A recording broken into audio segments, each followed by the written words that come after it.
ಸಣ್ಣ ಸಣ್ಣ ಸುದ್ದಿಗಳಿಂದ ದೊಡ್ಡ ಸುದ್ದಿ ಕಡೆ ಹೋಗೋಣಂತೆ ಇವತ್ತಿನ ನ್ಯೂಸ್ ಅವರ್ನಲ್ಲಿ. ನ್ಯಾಷನಲ್ ಹೆರಾಲ್ಡ್ ಪ್ರಕರಣದಲ್ಲಿ ಡಿ ಕೆ ಶಿವಕುಮಾರ್ ಅವರಿಗೆ ಅವರ ಸಹೋದರ ಡಿ ಕೆ ಸುರೇಶರಿಗೆ ನೋಟಿಸ್ ಬಂದಿದೆ. CBI ನೋಟಿಸಾ, ED ನೋಟಿಸಾ? ಅವರೆಲ್ಲ ಇನ್ವೆಸ್ಟಿಗೇಷನ್ ಮಾಡ್ತಾ ಇದ್ರಲ್ಲ, ಇನ್ವೆಸ್ಟಿಗೇಷನ್ ಮುಗಿಸಿ ಚಾರ್ಜ್ ಶೀಟು ಹಾಕಿದಾರಲ್ಲ, ಎಲ್ಲ ಕರೆಕ್ಟೇ. ಬಟ್ ನೋಟಿಸ್ ಕೊಟ್ಟಿರೋರು ದೆಹಲಿ ಅಪರಾಧ ವಿಭಾಗದ ತನಿಖೆ ನಡೆಸುವ ದೆಹಲಿ ಆರ್ಥಿಕ ಅಪರಾಧ ವಿಭಾಗದ ಪೊಲೀಸರು ನೋಟಿಸ್ ಕೊಟ್ಟಿದ್ದಾರಂತೆ. ಆರ್ಥಿಕ ಅಪರಾಧ ವಿಭಾಗದ ಪೊಲೀಸರು ನೋಟಿಸ್ ಕೊಟ್ಟಿರೋದು.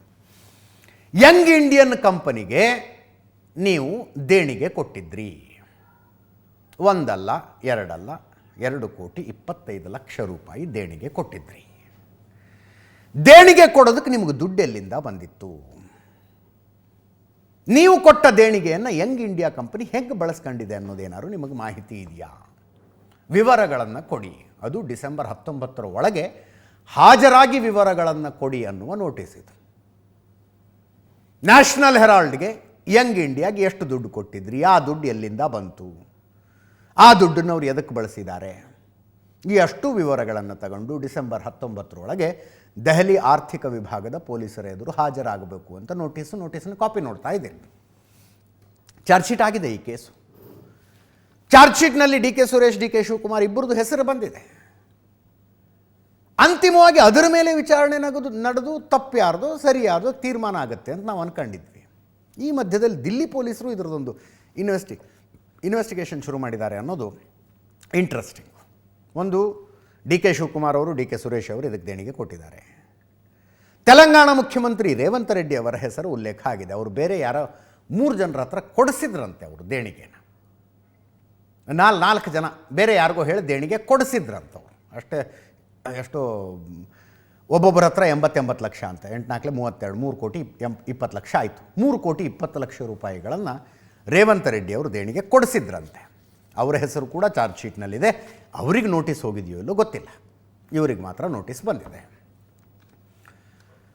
2010ರಲ್ಲಿ 50 ಲಕ್ಷ ರೂಪಾಯಿ ಬಂಡವಾಳದೊಂದಿಗೆ ಒಂದು ಕಂಪನಿ ಶುರುವಾಗುತ್ತೆ, ಯಂಗ್ ಇಂಡಿಯನ್ ಲಿಮಿಟೆಡ್ ಅಂತ.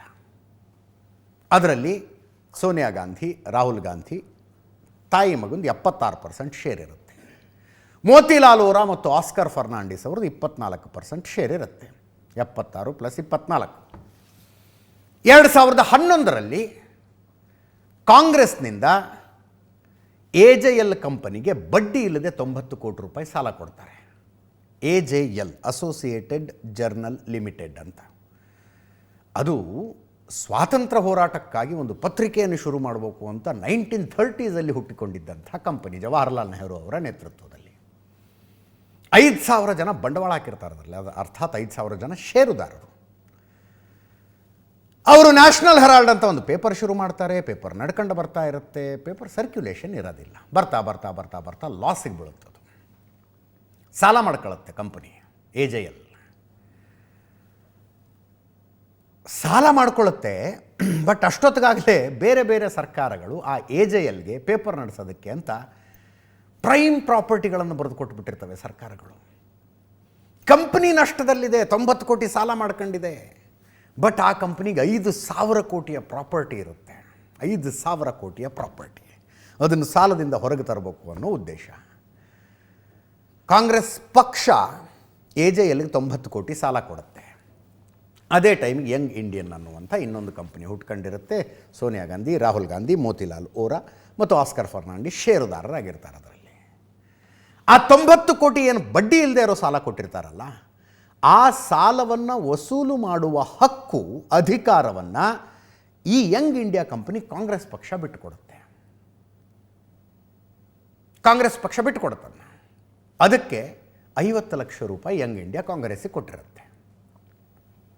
ಮಜಾ ಇದೆ ಈ ಕೇಸು. ನಾವು 90 ಕೋಟಿ ರೂಪಾಯಿ ಸಾಲ ಅವ್ರಿಗೆ ಕೊಟ್ಟಿದ್ದೀವಿ. ಆ ಸಾಲವನ್ನು ನೀವು ವಸೂಲು ಮಾಡಬಹುದು. ಆ ಸಾಲವನ್ನು ನೀವು ವಸೂಲು ಮಾಡುವ ಹಕ್ಕು ನಿಮಗೆ ಕೊಡಬೇಕು ಅಂದ್ರೆ ನಮಗೆ 50 ಲಕ್ಷ ಕೊಡಿ ಅಂತ. 90 ಕೋಟಿ ಸಾಲ ಕೊಟ್ಟಿದ್ದ ಕಾಂಗ್ರೆಸ್ಸಿಗೆ 50 ಲಕ್ಷ ಬಂತು. ಇನ್ನು 89.5 ಕೋಟಿ ನೀವು ವಸೂಲು ಮಾಡಿಕೊಳ್ಳಿ ಅಂತ. ಸಾಲ ಹೆಂಗೆ ವಸೂಲು ಮಾಡಬೇಕು? ಯಂಗ್ ಇಂಡಿಯಾ ಕಂಪನಿ ಅಸೋಸಿಯೇಟ್ ಜರ್ನಲಿಂದ ಶೇರ್ ಇರ್ತಾವಲ್ಲ, ಶೇರ್ ಖರೀದಿ ಮಾಡಿಬಿಡ್ತಾರೆ 90 ಕೋಟಿ ರೂಪಾಯಿಗೆ.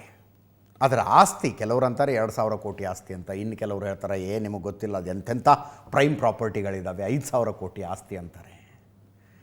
ಒಂದು ಶೇರಿಗೆ 10 ರೂಪಾಯಿ ಹಂಗೆ 9 ಕೋಟಿ ಶೇರ್ಗಳನ್ನು 90 ಕೋಟಿ ಸಾಲಕ್ಕೆ ನೀವು ಸೆಟ್ಲ್ ಅಂತ ಹೇಳಿ ತೊಗೊಂಡ್ಬಿಡ್ತಾರೆ.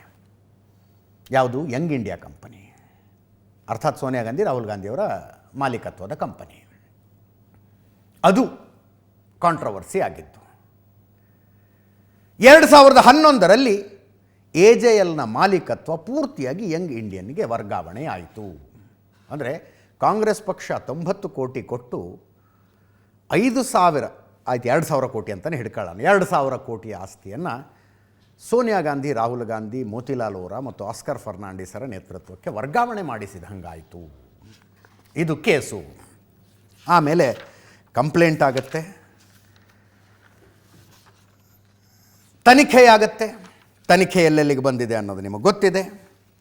ಆರೋಪ ಏನಪ್ಪ ಅಂದರೆ ಬೇಸಿಕಲಿ AJL ಅನ್ನೋದು ಅದು ಈ ಕುಟುಂಬದ ಮಾಲೀಕತ್ವದ ಕಂಪನಿಯೂ ಅಲ್ಲ, ಕಾಂಗ್ರೆಸ್ಸಿಂದು ಕಂಪನಿ ಅಲ್ಲ. ಆಗಿನ ಕಾಲದ ಸ್ವಾತಂತ್ರ್ಯ ಹೋರಾಟಗಾರರು 5,000 ಜನ ಸ್ವಾತಂತ್ರ್ಯ ಹೋರಾಟಗಾರರು ತಾವು ದುಡಿದ ದುಡ್ಡಿನಲ್ಲಿ ಶೇರ್ ಖರೀದಿ ಮಾಡಿ ಓಪನ್ ಮಾಡಿದ್ದ ಕಂಪನಿ ಅದು. ಅದನ್ನು ಷೇರುದಾರರ ಅನುಮತಿ ಇಲ್ಲದೆ ಎಷ್ಟೋ 1,076 ಜನ ಷೇರುದಾರರು ಇನ್ನೂ ಬದುಕಿದ್ರು. ಅದಕ್ಕೆ ಇದರ ಆರೋಪ ಬಂದಾಗ ಅವ್ರದ್ದು ಪರ್ಮಿಷನ್ ಇಲ್ಲದೆ ನೀವು ಹೇಗೆ ಗಾಂಧಿ ಕುಟುಂಬಕ್ಕೆ ಕೊಟ್ರಿ ಅಂತ ಕಂಪ್ಲೇಂಟ್ ಆಗಿದ್ದು. ಸುಬ್ರಹ್ಮಣ್ಯ ಸ್ವಾಮಿ, BJP ನಾಯಕ ಸುಬ್ರಹ್ಮಣ್ಯ ಸ್ವಾಮಿ 2012ರಲ್ಲಿ ಕೋರ್ಟ್ನಲ್ಲಿ ಕೇಸ್ ಹಾಕ್ತಾರೆ. ಅದೆಲ್ಲ ಆಗಿ 2019ರಲ್ಲಿ 64 ಕೋಟಿಯ ಆಸ್ತಿ ಜಪ್ತಿ ಮಾಡಿದೆ, ED ಅವರು ಜಪ್ತಿ ಮಾಡಿದ್ದಾರೆ. ಡಿಸೆಂಬರ್ 2015ರಲ್ಲಿ ಪಟಿಯಾಲ ಕೋರ್ಟು ಸೋನಿಯಾ ಗಾಂಧಿ, ರಾಹುಲ್ ಗಾಂಧಿ ಅವರಿಗೆ ಬೇಲ್ ಕೊಟ್ಟಿದೆ. ED ಅವರು ಮನಿ ಲಾಂಡ್ರಿಂಗ್ ಕೇಸ್ ಹಾಕಿದರು. ಇದರಲ್ಲಿ ಸೋನಿಯಾ ಗಾಂಧಿ ಮತ್ತು ರಾಹುಲ್ ಗಾಂಧಿ ಅವರು ಬೇಲ್ ತಗೊಂಡಿದ್ದಾರೆ. ಆ ಪ್ರಕರಣದ ಚಾರ್ಜ್ ಶೀಟ್ ಆಗಿದೆ, ನ್ಯಾಯಾಲಯದಲ್ಲಿ ವಿಚಾರಣೆ ನಡೀತಾ ಇದೆ. ಈ ಟೈಮ್ನಲ್ಲಿ ಪೊಲೀಸರು ಯಾಕೆ ನೋಟಿಸ್ ಕೊಡಬೇಕು ಅಂತ DK ಶಿವಕುಮಾರ್ ಅವರು ಕೇಳ್ತಾ ಇದ್ದಾರೆ, ಇದು ಕಾಡಿಸೋದಕ್ಕೆ ಅಂತ. ವಿಜಯೇಂದ್ರ ಅವ್ರು ಹೇಳಿದ್ರು ಏನೂ ಪ್ರೂಫ್ ಇಲ್ಲದೆ ಕೊಟ್ಟು ಬಿಡ್ತಾರಾ ನೋಟಿಸು, ಪ್ರೂಫ್ ಇರಬೇಕು, ಕೊಟ್ಟಿರ್ತಾರೆ ಅಂತ. ಪ್ರಿಯಾಂಕ ಖರ್ಗೆ ಅವರು ಅದನ್ನೇ ಹೇಳೋದು, BJP ಅವರು ಕಾಡಿಸ್ತಿದ್ದಾರೆ ಅಂತ. ಕೇಳಿಸ್ಕೊಳ್ಳಿ. ನಾವು ನ್ಯಾಷನಲ್ ಹೆರಾಲ್ಡು, ಯಂಗ್ ಇಂಡಿಯಾಗೆ ಅದು ನಮ್ಮ ಪಕ್ಷದ ಸಂಸ್ಥೆಗಳು. ಅದೇನು ನಾವೆಲ್ಲ ಕಾಂಗ್ರೆಸ್ಸಿಗರು, ನಾವು ಅವ್ರಿಗೆ ಕಷ್ಟಕಾಲ ಇದ್ದಾಗ ಸಹಾಯ ಮಾಡಬೇಕು ಅಂತ ನಮ್ಮ ಟ್ರಸ್ಟ್ಗಳಿಂದ ನಾವೆಲ್ಲ ಸಹಾಯ ಮಾಡಿದ್ದೀವಿ. ಬೇಕಾದಷ್ಟೇನೆಲ್ಲ ಮಾಡಿದ್ದಾರೆ ನನ್ನಂಗೇನೆ. ಸೊ ನನಗೆ ನೋಟಿಸ್ ಕೊಟ್ಟಿದ್ದಾರೆ. ನಾವೆಲ್ಲ EDಗೆ ಹೋಗಿ ಎಲ್ಲ ರಿಪ್ಲೈ ಎಲ್ಲ ಕೊಟ್ಟಿದ್ದೆ. ನಾವು ಏನೇನು ಬೇಕೋ ಕೊಟ್ಟಿದ್ದೋ. ಚಾರ್ಜ್ ಶೀಟು ಆಗಿದೆ. ಆದಮೇಲೆ ಈಗ ಡೆಲ್ಲಿ ಪೊಲೀಸವರು ನಮ್ಮನ್ನ 19ನೇ ತಾರೀಕು ಒಳಗಡೆ ಬಂದು ನಮಗೆ ಮಾಹಿತಿ ಕೊಡಬೇಕು ಅಂತ ಹೇಳಿದ್ದಾರೆ. ನೋಡ್ತೀನಿ ಅದನ್ನು. ನಾನು ಇನ್ನು ಅಲ್ಲಿ ಸ್ವಲ್ಪ ಲೀಗಲ್ ಆ್ಯಂಗಲಲ್ಲಿ ನಾನು ನೋಡ್ತೀನಿ. ನಾನು ಒಟ್ಟೊಳಗೆ ಇದು ಕಿರುಕುಳ ಕೊಡೋಕ್ಕೆ ಮಾಡ್ತಾ ಇದ್ದಾರೆ. ಇದು ಸರಿ ಇಲ್ಲ, ನಾನು ಖಂಡಿಸ್ತೇನೆ. ಯಾವುದೇ ಒಂದು ಪುರಾವೆ ಇಲ್ಲದೆ ಯಾರದೇ ಒಂದು ರಾಜಕೀಯ ಮುಖಂಡರ ಬಗ್ಗೆ ಮೇಲೆ ಆಗಲಿ, ಪಕ್ಷದ ಮೇಲಾಗಲಿ ಈ ರೀತಿ ಇನ್ವೆಸ್ಟಿಗೇಷನ್ ಮಾಡೋದಕ್ಕೆ ಸಾಧ್ಯ ಇಲ್ಲ. ನ್ಯಾಷನಲ್ ಹೆರಾಲ್ಡ್ ಕೇಸ್ನಲ್ಲಿ ಯಾವ ರೀತಿ ಗಾಂಧಿ ಕುಟುಂಬ ಒಂದು ಪಬ್ಲಿಕ್ ಟ್ರಸ್ಟ್ ಅನ್ನ ಪ್ರೈವೇಟ್ ಟ್ರಸ್ಟ್ ಆಗಿ ಪರಿವರ್ತನೆ ಮಾಡಿಕೊಂಡು ಟ್ರಸ್ಟಿಗಳನ್ನ ಅದರಿಂದ ತೆಗೆದುಹಾಕಿ ಇವರಿಗೆ ಬೇಕಾದಂತ ವ್ಯಕ್ತಿಗಳನ್ನ ಟ್ರಸ್ಟ್ ಒಳಗೆ ಸೇರಿಸಿ ಆಸ್ತಿಯನ್ನು ಲಪಟಾಯಿಸಿರುವಂತದ್ದು ಇವತ್ತು ಬಹಿರಂಗವಾಗಿದೆ, ಜಗಜ್ಜಾಹೀರಾಗಿದೆ. ಹಾಗಾಗಿ ನ್ಯಾಷನಲ್ ಹೆರಾಲ್ಡ್ ಕೇಸಲ್ಲಿ ಇವತ್ತು ತನಿಖೆ ನಡೀತಾ ಇದ್ರೆ ಇವರಿಗೆ ನೋಟಿಸ್ ಕೊಟ್ಟು ತನಿಖೆಗೆ ಬನ್ನಿ ಅಂತ ಹೇಳಿದ್ರೆ DK ಶಿವಕುಮಾರ್ ಅವ್ರಿಗೆ ಇದು ತೇಜೋವಧೆ ಅಥವಾ ಪೊಲಿಟಿಕಲ್ ವೆಂಡೇಟ ಅಂತ ಅನ್ಸಿದ್ರೆ ಇದು ಮೂರ್ಖತನದ ಪರಮಾವಧಿ. ಇವೆಲ್ಲ ನೋಡಿ ಬೆದರ್ಸ ಟ್ಯಾಕ್ಟಿಕ್ಸ್ ಅಷ್ಟೇ. ಈಗ ಖರ್ಗೆ ಸಾಹೇಬರಿಗೆ ಯಂಗ್ ಇಂಡಿಯಾಗೆ ಏನ್ರಿ ಸಂಬಂಧ? AICC ಅಧ್ಯಕ್ಷರಾಗಿದ್ದು 2.5-3 ವರ್ಷದ ಹಿಂದೆ. ಈಗ ಟ್ರಸ್ಟಿ ಆಗಿರೋದವರು, ಅವರಿಗೂ ಕರೆಸ್ಕೊಡಿಸ್ತಾರಲ್ಲ, ಯಾಕೆ? ಅದೇ BJPಲಿ ಈಗ ಎಕ್ಸಾಂಪಲ್ ನಿಮ್ಮ ಅಜಿತ್ ಪವಾರ್ ಅವ್ರ ಕೇಸ್ ತಗೊಳ್ಳಿ. ಅತಿ ಭ್ರಷ್ಟ ರಾಜಕಾರಣಿ ಇಡೀ ದೇಶದಲ್ಲಿ ಅಂದ್ಬಿಟ್ಟು ಯಾರು ಹೇಳಿದ್ದು? BJP ಅವರು. ಈಗೇನಾಯಿತು? ಬೇರೆ ಕಡೆ ಇದ್ದಾಗ ಎಲ್ಲ ಕೆಟ್ಟವರೇ, ದುಷ್ಟರೇ. ಇಲ್ಲಿ ಬಂದಾಗ ಅದು ಏನಾಗ್ಬಿಡ್ತದೋ, ಇದು ಸಂಪೂರ್ಣವಾಗಿ ವೈಟ್ ವಾಶ್ ಆಗಿಬಿಡ್ತಾರೆ. ಇವಾಗ DK ಶಿವಕುಮಾರ್ ಹತ್ರ ಭಾಳ ಒಳ್ಳೆ ವಕೀಲರ ತಂಡ ಇದೆ. ಈ ನೋಟಿಸನ್ನು ಪ್ರಶ್ನೆ ಮಾಡ್ಕೊಂಡು ದಿಲ್ಲಿ ಕೋರ್ಟಿಗೆ ಒಂದು ಅಪ್ಲಿಕೇಶನ್ ಹಾಕ್ಕೊಂಡು ಇದು ಹೆಂಗೆ ಇಲ್ಲೀಗಲ್ಲು ಅಂತ ವಾದ ಮಾಡಿದರೆ ಕೋರ್ಟ್ ರದ್ದು ಮಾಡಬಹುದಪ್ಪ ನೋಟಿಸನ್ನು. ದೆಹಲಿಗೆ ಹೋಗಿ 19ನೇ ತಾರೀಕಿನೊಳಗೆ ಪೊಲೀಸರು ಎದುರು ಕುಳಿತುಕೊಳ್ಳಬೇಕಾದ ಪ್ರಮೇಯವೇ ಬರಲಿಕ್ಕಿಲ್ಲ. ಮುಂದಿನ ಸುದ್ದಿಗೆ ಹೋಗೋಣ. ರಾಜ್ಯ ರಾಜಕಾರಣದ್ದು ಡಿ ಕೆ ಶಿವಕುಮಾರ್ ಅವರು ಸಿದ್ದರಾಮಯ್ಯನವರ ಆಪ್ತ ಸಚಿವರನ್ನು ಒಬ್ಬೊಬ್ಬರನ್ನಾಗಿ ಭೇಟಿಯಾಗಿ ವಿಶ್ವಾಸಕ್ಕೆ ತೆಗೆದುಕೊಳ್ಳುವ ಪ್ರಯತ್ನ ಮಾಡ್ತಾ ಇದ್ದಾರೆ. ಈ ಮಧ್ಯದಲ್ಲಿ doctor B R ಅಂಬೇಡ್ಕರರ, Baba Saheb ಅಂಬೇಡ್ಕರರ 70ನೇ ಪರಿನಿರ್ವಾಣ ದಿನ ಇವತ್ತು. ಅವರಿಗೊಂದು ಗೌರವ ಸೂಚಿಸುವ ಕಾರ್ಯಕ್ರಮವನ್ನು ಆಯೋಜಿಸಲಾಗಿತ್ತು. ಮಲ್ಲಿಕಾರ್ಜುನ ಖರ್ಗೆ ಅವರು ಬಂದಿದ್ದರು, ವಿಧಾನಸೌಧದಲ್ಲಿದ್ದರು. AICC ಅಧ್ಯಕ್ಷ ಮಲ್ಲಿಕಾರ್ಜುನ ಖರ್ಗೆ ಅವರಿದ್ದರು, KPCC ಅಧ್ಯಕ್ಷ DCM ಡಿ ಕೆ ಶಿವಕುಮಾರ್ ಅವರಿದ್ದರು, ಮುಖ್ಯಮಂತ್ರಿ ಸಿದ್ದರಾಮಯ್ಯ, ಎಲ್ಲ ಹಿರಿಯ ನಾಯಕರುಗಳಿದ್ದರು. ಈ ಕಾರ್ಯಕ್ರಮ ಮುಗಿಸಿ ಮಲ್ಲಿಕಾರ್ಜುನ ಖರ್ಗೆ ಅವರು ದಿಲ್ಲಿಗೆ ಹೋಗಬೇಕಾಗಿತ್ತು. HAL ಏರ್ಪೋರ್ಟ್ನಿಂದ ಸ್ಪೆಷಲ್ ಫ್ಲೈಟ್ ರೆಡಿ ಇತ್ತು ಅವ್ರಿಗೆ. ಇದನ್ನು ಮುಗಿಸಿ ಅವರು ಕಾರ್ ಹತ್ತಿದ್ರು. ಜೊತೆಗೆ ಅದೇ ಕಾರ್ನಲ್ಲಿ ಡಿ ಕೆ ಶಿವಕುಮಾರ್ ಅವರು ಕೂತ್ಕೊಂಡ್ರು. ನೋಡಿ, ಮೊನ್ನೆ ಮಲ್ಲಿಕಾರ್ಜುನ ಖರ್ಗೆ ಅವರ ಮನೆಯಿಂದ ದೇವನಹಳ್ಳಿ ಇಂಟರ್ನ್ಯಾಷನಲ್ ಏರ್ಪೋರ್ಟ್ ತನಕ ಡಿ ಕೆ ಶಿವಕುಮಾರ್ ಅವರು ಹೋಗಿದ್ರು. ಇವತ್ತು HAL ಏರ್ಪೋರ್ಟ್ ತನಕ ಏನು ಮಾತುಕತೆ ಆಯಿತು ಏನೋ ಗೊತ್ತಿಲ್ಲ. ಒಟ್ಟಿನಲ್ಲಿ ಒಂದೇ ಕಾರ್ನಲ್ಲಿ HAL ತನಕ ಹೋದರು. ಡಿ ಕೆ ಶಿವಕುಮಾರ್ ಅವ್ರ ಕಾರ್ ಹಿಂದಿಂದ ಫಾಲೋ ಮಾಡ್ಕೊಂಡು ಹೋಯಿತು. ಅದನ್ನು ಈ ಕಾರ್ಯಕ್ರಮ ಮುಗಿಸಿ ಅವ್ರು ಹಾಸನಕ್ಕೆ ಹೋದರು. ಹಾಸನದಲ್ಲಿ ಒಂದು ಸರ್ಕಾರಿ ಕಾರ್ಯಕ್ರಮ, ಅದರಲ್ಲಿ ಮುಖ್ಯಮಂತ್ರಿಗಳು, ಉಪಮುಖ್ಯಮಂತ್ರಿಗಳು ಎಲ್ಲ ಇದ್ದರು. ಇಂಟ್ರೆಸ್ಟಿಂಗ್ ಭಾಷಣಗಳಾಗಿದ್ದಾವಲ್ಲಿ. ಇಲ್ಲಿಂದ ಹೋದಂಥ ಮಲ್ಲಿಕಾರ್ಜುನ ಖರ್ಗೆ ಅವರು ದಿಲ್ಲಿ ತಲುಪಿ ಅಲ್ಲಿ ಸೋನಿಯಾ ಗಾಂಧಿ ಅವರನ್ನ ಭೇಟಿಯಾದರು. ಸೋನಿಯಾ ಗಾಂಧಿ ಅವರ ಜೊತೆಗೆ ಕರ್ನಾಟಕದ ವಿದ್ಯಮಾನಗಳ ಚರ್ಚೆಯಾದವು. ಇದನ್ನು KC ವೇಣುಗೋಪಾಲ್ ಅವರು ಒಪ್ಕೊಂಡಿರೋದು ಹೇಳ್ತಾ ಇದ್ದೀನಿ ನಾನು. ಹೌದು, ಕರ್ನಾಟಕದ ವಿಷಯ ಚರ್ಚೆಯಾಗಿದೆ ಅಂತ. ಬಟ್ ಕನ್ಕ್ಲೂಷನ್ಗೆ ಏನೂ ಬಂದಿಲ್ಲ. ಮತ್ತೊಂದಷ್ಟು ಸಭೆಗಳಾಗಬಹುದು ಅಂತ KC ವೇಣುಗೋಪಾಲ್ ಅವರು ಹೇಳ್ತಾರೆ. ಕರ್ನಾಟಕ ರಾಜ್ಯದ ವಿದ್ಯಮಾನಗಳ ಚರ್ಚೆ ಆಗಿದ್ದಾವೆ. ಕರ್ನಾಟಕದಲ್ಲಿ ಕಾಂಗ್ರೆಸ್ ಒಗ್ಗಟ್ಟಾಗಿದೆ. ಈ ಒಗ್ಗಟ್ಟಾಗಿದೆ ಅನ್ನೋದನ್ನು ನಾನು ಓದುವಾಗ ಒಗಟಾಗಿದೆ ಅಂತ ಓದ್ಕೊಂಡ್ಬಿಟ್ಟಿದ್ದೆ. ಅದು ಒಂಥರ ಕರೆಕ್ಟೇ ಅಲ್ವಾ ಅನ್ನಿಸ್ತು. ಸೋನಿಯಾ ಗಾಂಧಿ ಅವರ ಸಮ್ಮುಖದಲ್ಲೇ ಚರ್ಚೆಯಾಯಿತು. ಮತ್ತೊಂದು ಸಲ ಸಭೆ ಮಾಡ್ತೀವಿ, ಯಾವುದೇ ನಿರ್ಣಯ ಕೈಗೊಂಡಿಲ್ಲ ಅಂತ ಹೇಳಿದ್ರು. KC ವೇಣುಗೋಪಾಲ್ ಅವರ ಹೇಳಿಕೆ ಕೇಳಿಸ್ಕೊಳ್ಳಿ ಒಮ್ಮೆ. That was a general discussion about current political situation. Sir, Karnataka We discussed Karnataka also, but so far nothing. No, there will be another discussion about Karnataka. Nothing. Sir, any instruction to Karnataka, sir? No. There is that's what I'm telling. Karnataka we discussed today, but nothing came out from that. We will discuss again. This is now a regular practice. Vendetta politics is going on.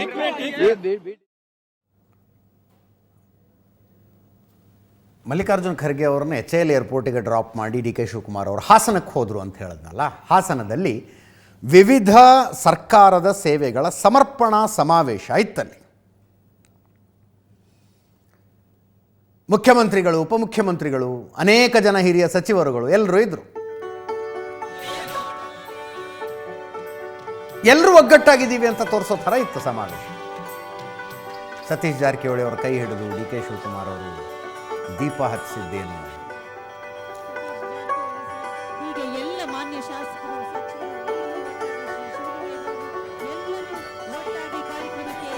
ಅಲ್ಲಿ ಹಿಂದೆ ನಿಂತ್ಕೊಂಡಿದ್ದಾರೆ ನೋಡಿ ಸತೀಶ್ ಜಾರಕಿಹೊಳಿ. ಹುಡುಕ್ತಾ ಇದ್ದಾರೆ D K Shivakumar ಅವರು, ಎಲ್ಲಿ ಸತೀಶ್ ಜಾರಕಿಹೊಳಿ. ಹಾಂ, ಕಾಣಿಸೋದು, ಕರೀತಾರೆ ಮುಂದೆ.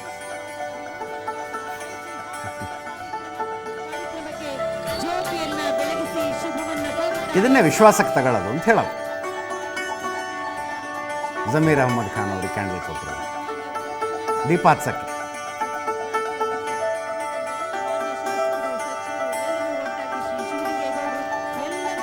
ಇಲ್ಲಿ ಸಿದ್ದರಾಮಯ್ಯನವರು ನಾ ಮಾತು ಕೊಡಲ್ಲ, ಕೊಟ್ಟ ಮೇಲೆ ಮಾಡೇ ಮಾಡ್ತೀವಿ ಅಂದರು. ನೋಡಿ, ಮಾತು ಕೊಡುವ ವಿಷಯ ಇದು ಡಿ ಕೆ ಶಿವಕುಮಾರ್ ಅವರು KPCC ಕಚೇರಿಯಲ್ಲಿ ಭಾಷಣ ಮಾಡೋದ್ರೊಂದಿಗೆ ಶುರುವಾಗಿತ್ತು. World power is important than world power ಅಂತ ಹೇಳಿದರು ಅವರು. ಅದನ್ನೇ ಅವರ ಟೀಮು ಟ್ವೀಟ್ ಮಾಡಿತು. ಅದಕ್ಕೆ ಕೌಂಟರ್ ಕೊಡುವ ರೀತಿಯಲ್ಲಿ ಸಿದ್ದರಾಮಯ್ಯನವರ ಟೀಮ್ನವರು ಒಂದು ಟ್ವೀಟ್ ಮಾಡಿದರು. ಭಾಳ ಚರ್ಚೆ ಆಗಿತ್ತು ಅದು. ಅಂದರೆ ಕೊಟ್ಟ ಮಾತಿನಂತೆ ನಡೆಯಬೇಕು ಅನ್ನೋದನ್ನು ಒತ್ತಿ ಒತ್ತಿ ಒತ್ತಿ ಹೇಳಿದರು ಡಿ ಕೆ ಶಿವಕುಮಾರ್ ಅವರು. ಕೊಟ್ಟ ಮಾತಿನಂತೆ ನಡೆದಿದ್ದೇವೆ, ಕೊಟ್ಟಿಲ್ವಾ ಗ್ಯಾರಂಟಿ ಅಂತ ಸಿದ್ದರಾಮಯ್ಯನವರು ಹೇಳಿದರು. ಇವತ್ತು ಹೇಳ್ತಾರೆ ನಾ ಮಾತು ಕೊಡಲ್ಲ, ಕೊಟ್ಟ ಮೇಲೆ ಮಾಡೇ ಮಾಡ್ತೀವಿ ಅಂತ. ಮತ್ತು ಗ್ಯಾರಂಟಿ ವಿಷಯಕ್ಕೆ ಬರ್ತಾರೆ ಅವರು. ಡಿ ಕೆ ಶಿವಕುಮಾರ್ ಅವರು ದೇವರು ವರನೂ ಕೊಡಲ್ಲ, ಶಾಪನೂ ಕೊಡಲ್ಲ, ಅವಕಾಶ ಮಾತ್ರ ಕೊಡ್ತಾನೆ. ಇದು ಜನರ ಸರ್ಕಾರ, ನಿಮ್ಮ ಸರ್ಕಾರ, ನಿಮ್ಮ ಘನತೆಗೆ ಚ್ಯುತಿ ಬಾರದಂತೆ ಕೆಲಸ ಮಾಡ್ತೀವಿ ಅಂದರು. ಕೇಳಿಸ್ಕೊಳ್ಳಿ. ಹಾಸನ ನಮಗೆ ಪಕ್ಕದ ಜಿಲ್ಲೆ, ಇಲ್ಲಿನ ರಾಜಕೀಯನೂ ಗೊತ್ತು, ಇಲ್ಲಿನ ಸಮಸ್ಯೆಗಳು ಕೂಡ ಗೊತ್ತಿದೆ. ನಾವು ಅಧಿಕಾರಕ್ಕೆ ಬಂದು 2 ವರ್ಷ 6 ತಿಂಗಳು ತುಂಬಿದೆ. ನಮ್ಮ ಸರ್ಕಾರ ನಾವು ಏನೇನು ಭರವಸೆಗಳನ್ನು ಕೊಟ್ಟಿದ್ದೋ ಎಲ್ಲ ಭರವಸೆಗಳನ್ನು ಕೂಡ ಈಡೇರಿಸ್ತಕ್ಕಂಥ ಪ್ರಾಮಾಣಿಕ ಪ್ರಯತ್ನವನ್ನ ಮಾಡಿದ್ದೇವೆ. ನಾನು ಮಾತು ಕೊಡಲ್ಲ, ಕೊಟ್ಟ ಮೇಲೆ ಮಾಡೇ ಮಾಡ್ತೀವಿ. ಯಾವುದಾದ್ರೂ ಸರ್ಕಾರ ಕರ್ನಾಟಕದ ಇತಿಹಾಸದಲ್ಲಿ ಕೊಟ್ಟ ಮಾತಿನಂತೆ ನಡ್ಕೊಂಡಿರ್ತಕ್ಕಂಥ ಸರ್ಕಾರ ಇದ್ರೆ ಅದು ಕಾಂಗ್ರೆಸ್ ಸರ್ಕಾರ. 1,08,135 ಕೋಟಿ ಬರೀ ಗ್ಯಾರಂಟಿ ಯೋಜನೆಗಳಿಗೆ ಖರ್ಚು ಮಾಡಿರ್ತಕ್ಕಂಥದ್ದು. ನಾವು 1 ವರ್ಷದ ಒಳಗಡೆ ಎಲ್ಲ 5 ಗ್ಯಾರಂಟಿ ಯೋಜನೆಗಳನ್ನು ಕೂಡ ಜಾರಿ ಮಾಡಿಬಿಟ್ಟು. ಟೀಕೆಗಳು ಸಾಯ್ತವೆ, ನಮ್ಮ ಡಿ ಕೆ ಹೇಳ್ತಾ ಇರ್ತಾರೆ ಯಾವಾಗಲೂ, ಟೀಕೆಗಳು ಸಾಯ್ತವೆ, ಮಾಡಿದ ಕೆಲಸ ಮಾತ್ರ ಉಳ್ಕತ್ತವೆ. ನಮಗೆ ಪಕ್ಷ ಭೇದ ಮುಖ್ಯ ಅಲ್ಲ. ಭಗವಂತ ನಮಗೆ ಅವಕಾಶ ಕೊಟ್ಟಿದ್ದಾನೆ. ನಾನು ಯಾವಾಗಲೂ ಒಂದು ಮಾತು ಹೇಳ್ತಾ ಇರ್ತೀನಿ, ದೇವರು ವರನೂ ಕೊಡೋದಿಲ್ಲ, ಶಾಪನೂ ಕೊಡೋದಿಲ್ಲ, ಅವಕಾಶ ಮಾತ್ರ ಕೊಡ್ತಾನೆ ಅಂತೇಳಿ ಹೇಳ್ತಾ ಇರ್ತೇನೆ. ಆ ಅವಕಾಶ ಕೊಟ್ಟಂತ ಸಂದರ್ಭದಲ್ಲಿ ನಾವು ಏನ್ ಮಾಡ್ತೀವಿ ಅಂತ ಬಹಳ ಮುಖ್ಯ. ನಮ್ಮ ಹುಟ್ಟು ನಮ್ಮ ಕೈಲಿಲ್ಲ, ಆದರೆ ಗುರಿ ಮುಟ್ಟೋದು ಮಾತ್ರ ನಮ್ಮ ಕೈಯಲ್ಲಿದೆ. ಆ ಕೆಲಸ ಇವತ್ತು ನಮ್ಮ ಸರ್ಕಾರ ಇವತ್ತು ನಾವು ಮಾಡ್ಕೊಂಡು ಬರ್ತಾ ಇದ್ದೇವೆ. ಟೀಕೆಗಳು ಸಾಯ್ತವೆ, ನಮ್ಮ ಕೆಲಸಗಳು ಉಳಿತವೆ. ಇದರಲ್ಲಿ ನಾವೆಲ್ಲ ನಂಬಿಕೆಯನ್ನು ಇಟ್ಕೊಂಡು ಇರುವಂತ ಜನ. ಇದು ಜನರ ಸರ್ಕಾರ, ಇದು ನಿಮ್ಮ ಸರ್ಕಾರ. ನಮ್ಮ ಅಭ್ಯರ್ಥಿ, ನಮ್ಮ ಸಂಸದ ಸದಸ್ಯ ನಿಮ್ಮ ಗೌರವನ್ನ, ನಿಮ್ಮ ಸ್ವಾಭಿಮಾನಕ್ಕೆ ಯಾವತ್ತೂ ಕೂಡ ಧಕ್ಕೆ ತರುವಂತ ಒಬ್ಬ ಅಭ್ಯರ್ಥಿ ಸಂಸತ್ ಸದಸ್ಯ ಅಲ್ಲ. ನಿಮ್ಮ ಸ್ವಾಭಿಮಾನದ ಬದುಕಿಗೆ ಶಕ್ತಿ ತುಂಬುವಂತ ಒಂದು ಕುಟುಂಬ. ನಾವೆಲ್ಲ ಬಂದಿರೋದು ನಿಮ್ಮ ಕೈಯನ್ನು ಬಲಪಡಿಸಬೇಕು, ನಿಮ್ಮ ಪರವಾಗಿದ್ದೇವೆ. ಮುಂದಿನ ದಿನದಲ್ಲಿ ಮತ್ತೆ ಈ ರಾಜ್ಯದಲ್ಲಿ ಒಂದು ಹೊಸ ರೂಪವನ್ನ, ಒಂದು ಶಕ್ತಿಯನ್ನು ತುಂಬಿಸಿ, ಒಂದು ಬದಲಾವಣೆಯನ್ನ, ಪರವನ್ನ ಮಾಡಲಿಕ್ಕೆ ನಾವೆಲ್ಲ ಸಜ್ಜಾಗೋಣ. ಕೇಂದ್ರ ಸಚಿವ ಎಚ್.ಡಿ. ಕುಮಾರಸ್ವಾಮಿ ಅವರು ಮೊನ್ನೆ 29ನೇ ತಾರೀಕು ಬೆಂಗಳೂರಿನಲ್ಲಿ NDA ಸಭೆ ಆಗಿತ್ತು, BJP JDS ಸಮನ್ವಯ ಸಭೆ. ಆ ಸಭೆ ಮುಗಿಸಿ ಮಾತಾಡುವಾಗ ಹಿನ್ನೆಲೆ ನಿರ್ಮಲಾನಂದ ಶ್ರೀಗಳು, ಆದಿಚುಂಚನಗಿರಿ ಮಠದ ನಿರ್ಮಲಾನಂದ ಶ್ರೀಗಳು ಇತ್ತೀಚೆಗೆ DK ಶಿವಕುಮಾರ್ ಅವರನ್ನು ಬೆಂಬಲಿಸಿ ಒಂದು ಹೇಳಿಕೆ ಕೊಟ್ಟಿದ್ದರು. ಅವರು ಮುಖ್ಯಮಂತ್ರಿ ಆಗದೇ ಹೋದರೆ ಸಮುದಾಯಕ್ಕೆ ಬೇಜಾರಾಗುತ್ತೆ, ಈ ಥರದ್ದೊಂದು ಹೇಳಿಕೆ ಇತ್ತದು. ಅಂದರೆ ಅವರು ಮುಖ್ಯಮಂತ್ರಿ ಆಗಬೇಕು ಅಂತ. ಅದರ ಬಗ್ಗೆ ಪ್ರಶ್ನೆ ಕೇಳಿದಾಗ ಕುಮಾರಸ್ವಾಮಿ ಅವರು, ಸ್ವಾಮೀಜಿಗಳು ಜಾತಿ ರಾಜಕಾರಣದಿಂದ ದೂರ ಉಳಿಬೇಕು ಅಂತ ಅಂದಿದ್ರು. ಎಕ್ಸಾಕ್ಟಾಗಿ ಹೇಳ್ಬೇಕಂದ್ರೆ, ನಾನು 2 ಸಲ CM ಆದೆ, ಅಧಿಕಾರ ಹೋದಾಗ ಮಠಾಧೀಶರ ನೆರವು ಕೇಳಲಿಲ್ಲ. ಧಾರ್ಮಿಕ ಕ್ಷೇತ್ರ ದುರುಪಯೋಗಪಡಿಸಿಕೊಳ್ಳೋದು ಯಾವುದೇ ರಾಜಕಾರಣಿಗಳಿಗೆ ಶೋಭೆ ತರದಿಲ್ಲ. ಸ್ವಾಮೀಜಿಗಳು ಸೇರಿ ಎಲ್ರಿಗೂ ಹೇಳ್ತೀನಿ, ಇಲ್ಲಿ ಪ್ರಶ್ನೆ ರಾಜ್ಯ ನೆಮ್ಮದಿಯಿಂದ ಇರಬೇಕು, ಜಾತಿ ರಾಜಕಾರಣ ಮಾಡಲ್ಲ ಅಂತ ಹೇಳಿ ನೀವು ಅಂತ ಸ್ವಾಮೀಜಿಗಳು ಹೇಳಬೇಕು ಅಂತ. ಜಾತಿ ರಾಜಕಾರಣ ಮಾಡೋದಿಲ್ಲ ಅಂತ ಹೇಳಬೇಕು. ಬೃಹದಾಕಾರವಾಗಿ ಬೆಳೆದಿರುವ ಜಾತಿ ರಾಜಕಾರಣ ಸಮಾಜಗಳ ನಡುವೆ ಸಂಘರ್ಷಕ್ಕೆ ದಾರಿ ಮಾಡಿಕೊಟ್ಟಿದೆ ಅಂತ ಕುಮಾರಸ್ವಾಮಿ ಅವರು 29ನೇ ತಾರೀಕು ಮಾತಾಡಿದರು.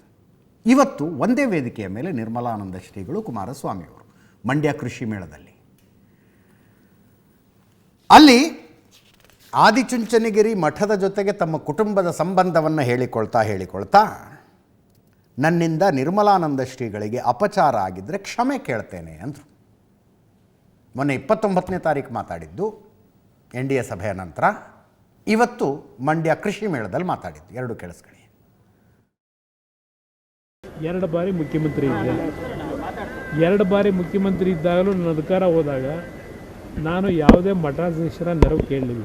ಧಾರ್ಮಿಕ ಕ್ಷೇತ್ರಗಳನ್ನು ದುರುಪಯೋಗ ಪಡಿಸ್ಕೊಳ್ತಕ್ಕಂಥದ್ದು ಯಾವುದೇ ರಾಜಕಾರಣಿಗಳಿಗೆ ಶೋಭೆ ತರಲ್ಲ. ನಾನು ಎಲ್ಲರಿಗೂ ಹೇಳೋದಷ್ಟೇ, ಇಲ್ಲಿ ಪ್ರಶ್ನೆ ರಾಜ್ಯ ನೆಮ್ಮದಿಯಿಂದ ಇರಬೇಕು. ಜಾತಿಯ ರಾಜಕಾರಣ ಮಾಡಲ್ಲ ಅಂತ ಹೇಳಿ ಈಗ ಬೃಹದಾಕಾರದಂಥ ರೀತಿಯ ಜಾತಿ ರಾಜಕಾರಣ ರಾಜ್ಯದಲ್ಲಿ ಸಮಾಜಗಳ ನಡುವೆ ಸಂಘರ್ಷಕ್ಕೆ ಎಡೆ ಮಾಡಿಕೊಡೋಕೆ ಏನು ಬೇಕೋ ಇದು ನಡೀತಿರ್ತಕ್ಕಂಥದ್ದು. ಈ ಜನ ಒಂದು ರಾಜಕಾರಣ ನಡೀತಿರೋದು ನೋಡ್ತಾ ಇದ್ದೀರಿ.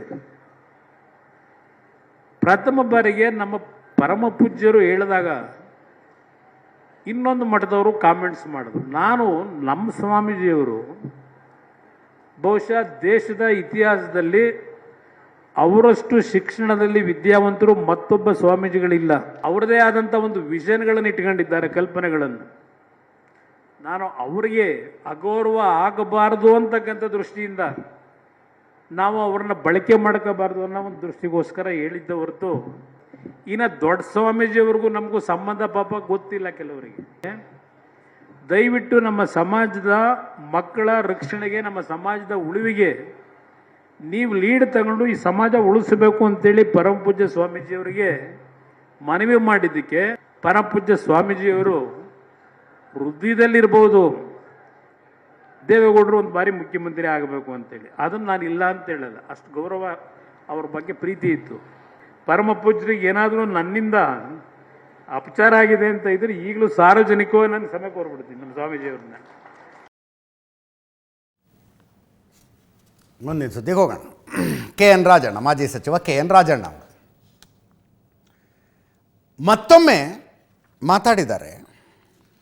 2018 ಎಲೆಕ್ಷನ್ಗೆ ನಾನು ಸ್ಪರ್ಧೆ ಮಾಡೋದಿಲ್ಲ ಅಂತ ಹೇಳಿದ್ರು. ಅದು ಮುಂಚೆನೂ ಹೇಳಿದ್ದಾರೆ. 2028 ಎಲೆಕ್ಷನ್ಗೆ ನಾನು ಸ್ಪರ್ಧೆ ಮಾಡೋದಿಲ್ಲ ಅಂತ. DK ಶಿವಕುಮಾರ್ CM ಆದರೆ ನಾನು ಮಿನಿಸ್ಟ್ರೂ ಆಗಿರೋದಿಲ್ಲ ಅಂದರು. ಒಂದು ಎಡವಟ್ಟಿನ ಹೇಳಿಕೆಯ ಕಾರಣಕ್ಕಾಗಿ ಮಂತ್ರಿಗಿರಿ ಕಳ್ಕೊಂಡಿದ್ದಾರೆ KN ರಾಜಣ್ಣ ಅವರು. ನಮ್ಮ ಸ್ಟುಡಿಯೋಗೆ ಬಂದಾಗ ಹೇಳಿದ್ರು, ಹೇಳಿಕೆ ಒಂದೇ ಕಾರಣ ಅಲ್ಲ, ದೊಡ್ಡ ಷಡ್ಯಂತ್ರ ನಡೀತು ನನ್ನನ್ನು ಮಂತ್ರಿಗಿರಿಯಿಂದ ತೆಗೆದುಹಾಕೋದಕ್ಕೆ ಅಂತೆಲ್ಲ ಹೇಳಿದ್ರು. ಒಟ್ಟಿನಲ್ಲಿ ಮಂತ್ರಿಗಿರಿ ಕಳ್ಕೊಂಡಿದ್ದಾರೆ. ಮತ್ತೆ ಕ್ಯಾಬಿನೆಟ್ಗೆ ಬರಬೇಕು ಅನ್ನುವ ಆಸೆ ಅವರಿಗಿದೆ, ಪ್ರಯತ್ನವೂ ನಡೆಸ್ತಿದ್ದಾರೆ. ಕ್ಯಾಬಿನೆಟ್ಗೆ ಅಂದರೆ ಅವರ ಅರ್ಥ, ಅವರ ದೃಷ್ಟಿಕೋನದಲ್ಲಿ ಸಿದ್ದರಾಮಯ್ಯನವರ ನೇತೃತ್ವದ ಕ್ಯಾಬಿನೆಟ್ಗೆ. DK ಶಿವಕುಮಾರ್ ಮುಖ್ಯಮಂತ್ರಿ ಆದರೆ ನಾನು ಕ್ಯಾಬಿನೆಟ್ಗೆ ಬರೋದಿಲ್ಲ ಅಂತ ಹೇಳಿದ್ರು ಅವರು. ಏನೇನು ಮಾತಾಡಿದ್ದಾರೆ ಕೇಳಿಸ್ಕೊಳ್ಳಿ ಒಮ್ಮೆ. 28 ಎಲೆಕ್ಷನ್ ಇಲ್ಲಲ್ಲ ಅಂತ ಹೇಳಿದ್ದೀನಲ್ಲ. ಈಗ ವಿರೋಧ ಪಕ್ಷದವರಿಗೆ ಇನ್ಯಾವುದು ಕೂಡ ಮಹತ್ತರವಾದಂಥ ಆರೋಪ ಸರ್ಕಾರದ ಮೇಲೆ ಮಾಡಲಿಕ್ಕೆ ಯಾವುದೂ ಇಲ್ಲ. ಅದಕ್ಕೋಸ್ಕರ ಈ ವಾಚರ್ಗಳ ಬಗ್ಗೆ ಬೆಳಿಗ್ಗೆ ಊಟಕ್ಕೆ ಹೋದರು, ತಿಂಡಿಗೆ ಹೋದರು, ಇದಕ್ಕಿನ್ನ ಜ್ವಲಂತ ಸಮಸ್ಯೆಗಳೇನಿದ್ದಾವೆ ಆ ಸಮಸ್ಯೆಗಳ ಬಗ್ಗೆ ಅವರು ಹೆಚ್ಚು ಗಮನ ಹರಿಸಬೇಕು ಅಂತ ನಾನು ವಿರೋಧ ಪಕ್ಷದ ಮುಖಂಡಗಳಿಗೆ ಮನವಿ ಮಾಡ್ತೀನಿ. ನನಗೆ ಯಾವ ಸ್ಥಾನನೂ ಬೇಕಾಗಿಲ್ಲ. ನಾನು ಮೊದಲೇ ಹೇಳಿದ್ದೀನಿ, ಶಿವಕುಮಾರ್ ಮುಖ್ಯಮಂತ್ರಿ ಆದರೆ ಅವನ ಮುಖ್ಯಮಂತ್ರಿ ಜಾಗದಲ್ಲಿ ನಾನು ಸಚಿವ ಆಗೋದಿಲ್ಲ ಅಂತ ಹೇಳಿದ್ದೀನಿ. ಈಗಲೂ ಅದಕ್ಕೆ ಬದ್ಧ. ಯಾರೆಲ್ಲ ನನ್ನ ಪರವಾಗಿ ಅಭಿಪ್ರಾಯ ವಿಶ್ವಾಸ ವ್ಯಕ್ತಪಡಿಸ್ತಾರೆ ಅವರೆಲ್ಲರಿಗೂ ಕೂಡ ನಾನು ಧನ್ಯವಾದ ಅಭಿನಂದನೆ ಸಲ್ಲಿಸ್ತೇನೆ. ನಾನು ಅಧಿಕಾರ ಯಾವತ್ತೂ ಕೂಡ ಹುಡುಕೊಂಡು ಹೋಗೋನು ಅಲ್ಲ, ಅಧಿಕಾರ ಬೇಕು ಅಂತ ಸಂಪೂರ್ಣ ಅಪೇಕ್ಷೆ ಪಡೋನು ಅಲ್ಲ. ಅಧಿಕಾರ ಬಂದರೆ ಏನೆಲ್ಲ ಮಾಡ್ಬೋದು. ಈಗ ನಾನು ಅಧಿಕಾರ ಮಂತ್ರಿ ಆದರೆ ಸಹಕಾರಿ ಖಾತೆ ತಗೊಳ್ತೀನಿ ಅಂತ ಹೇಳಿದ್ದೆ, ಸಹಕಾರ ಸಚಿವ ಆದೆ. ಈಗ ನಾನು ಮಾಡಿರೋ ಅಮೆಂಡ್ಮೆಂಟ್ಗಳು ಜಾರಿ ಮಾಡಿದಾಗ ಪ್ರತಿಯೊಬ್ಬನೂ ಕೂಡ ಸಹಕಾರಿ ಆಂದೋಲನದಲ್ಲಿ ಭಾಗಿಯಾಗತಕ್ಕಂಥ ಅವಕಾಶ ದೊರಕುತ್ತೆ. ಸೊಸೈಟಿಗಳು ಅಂತ ಹೇಳಿ. ಮುಂದಿನ ಸುದ್ದಿ, ವಾಚಿನ ವಿಷಯವನ್ನು ರಾಜಣ್ಣವರು ಪ್ರಸ್ತಾಪಿಸಿದ್ರು. ಅವ್ರು ಹೇಳಿದ್ರು, ಮಾತಾಡೋದಕ್ಕೆ ಏನೂ ವಿಷಯ ಇಲ್ಲದಾಗ ವಾಚಿನ ವಿಷಯ ಬರ್ತವೆ ಅಂತ. ಕಾರ್ಟಿಯರ್ ಅಂತೆ ವಾಚ್ ಅಂತ, ಕಂಪನಿ ಹೆಸರು, ಭಾಳ ಕಾಸ್ಟ್ಲಿ ವಾಚ್ ಅಂತೆ. ಅದು ಬ್ರೇಕ್ಫಾಸ್ಟ್ ಮೀಟಿಂಗ್ನ ಸಮಯದಲ್ಲಿ ಸಿದ್ದರಾಮಯ್ಯನವರ ಕೈಯಲ್ಲೂ ಇತ್ತು, DK ಶಿವಕುಮಾರ್ ಅವರ ಕೈಯಲ್ಲೂ ಇತ್ತು ಅನ್ನೋದನ್ನು ವಿಪಕ್ಷಗಳು ಗಮನಿಸಿದವು. ಕೆಲವರು ಕೂತ್ಕೊಂಡು ರಿಸರ್ಚ್ ಮಾಡಿ ಅದರ ರೇಟೆಲ್ಲ ಕಂಡು ಹಿಡಿದ್ರು. 43 ಲಕ್ಷ 44 ಲಕ್ಷ ಆಗತ್ತೆ ಒಂದು ವಾಚ್ಗೆ ಅಂತ. BJPಯ ಕಡೆಯಿಂದ ಚಲವಾದಿ ನಾರಾಯಣ ಸ್ವಾಮಿಯವರು ಅದನ್ನೊಂಥರ ಕೈ ತೊಳ್ಕೊಂಡು ಬೆನ್ನತ್ತಿದ್ರು. ನೆನ್ನೆ ಮುಗಿಸಿದ್ರು ಅಂದ್ಕೊಂಡೆ ನಾನು, ಈ ವಿಷಯವನ್ನು ಬೆಳೆಸುವುದಕ್ಕೆ ಬಯಸುವುದಿಲ್ಲ ಅಂತ. ಅವರು ಪ್ರಶ್ನಿಸಿದ್ದಕ್ಕೆಲ್ಲ DK ಶಿವಕುಮಾರ್ ಅವರು ಉತ್ತರ ಕೊಡ್ತಾ ಹೋದರು. ವಾಚ್ ಅನ್ನೋದು ಇದೆಯಲ್ಲ, ಭಾಳ ಸೆನ್ಸಿಟಿವ್ ವಿಷಯ ಅದು. ಹಿಂದೆ ನಮ್ಮ CM ಇಬ್ರಾಹಿಂ ಅವರು ಮಿನಿಸ್ಟರ್ ಆಗಿದ್ದರು ಬೊಮ್ಮಾಯಿ ಅವರ ಕ್ಯಾಬಿನೆಟ್ನಲ್ಲಿ, ಬಸವರಾಜ ಬೊಮ್ಮಾಯಿ ಅವರ ತಂದೆಯವರ ಕ್ಯಾಬಿನೆಟ್ನಲ್ಲಿ.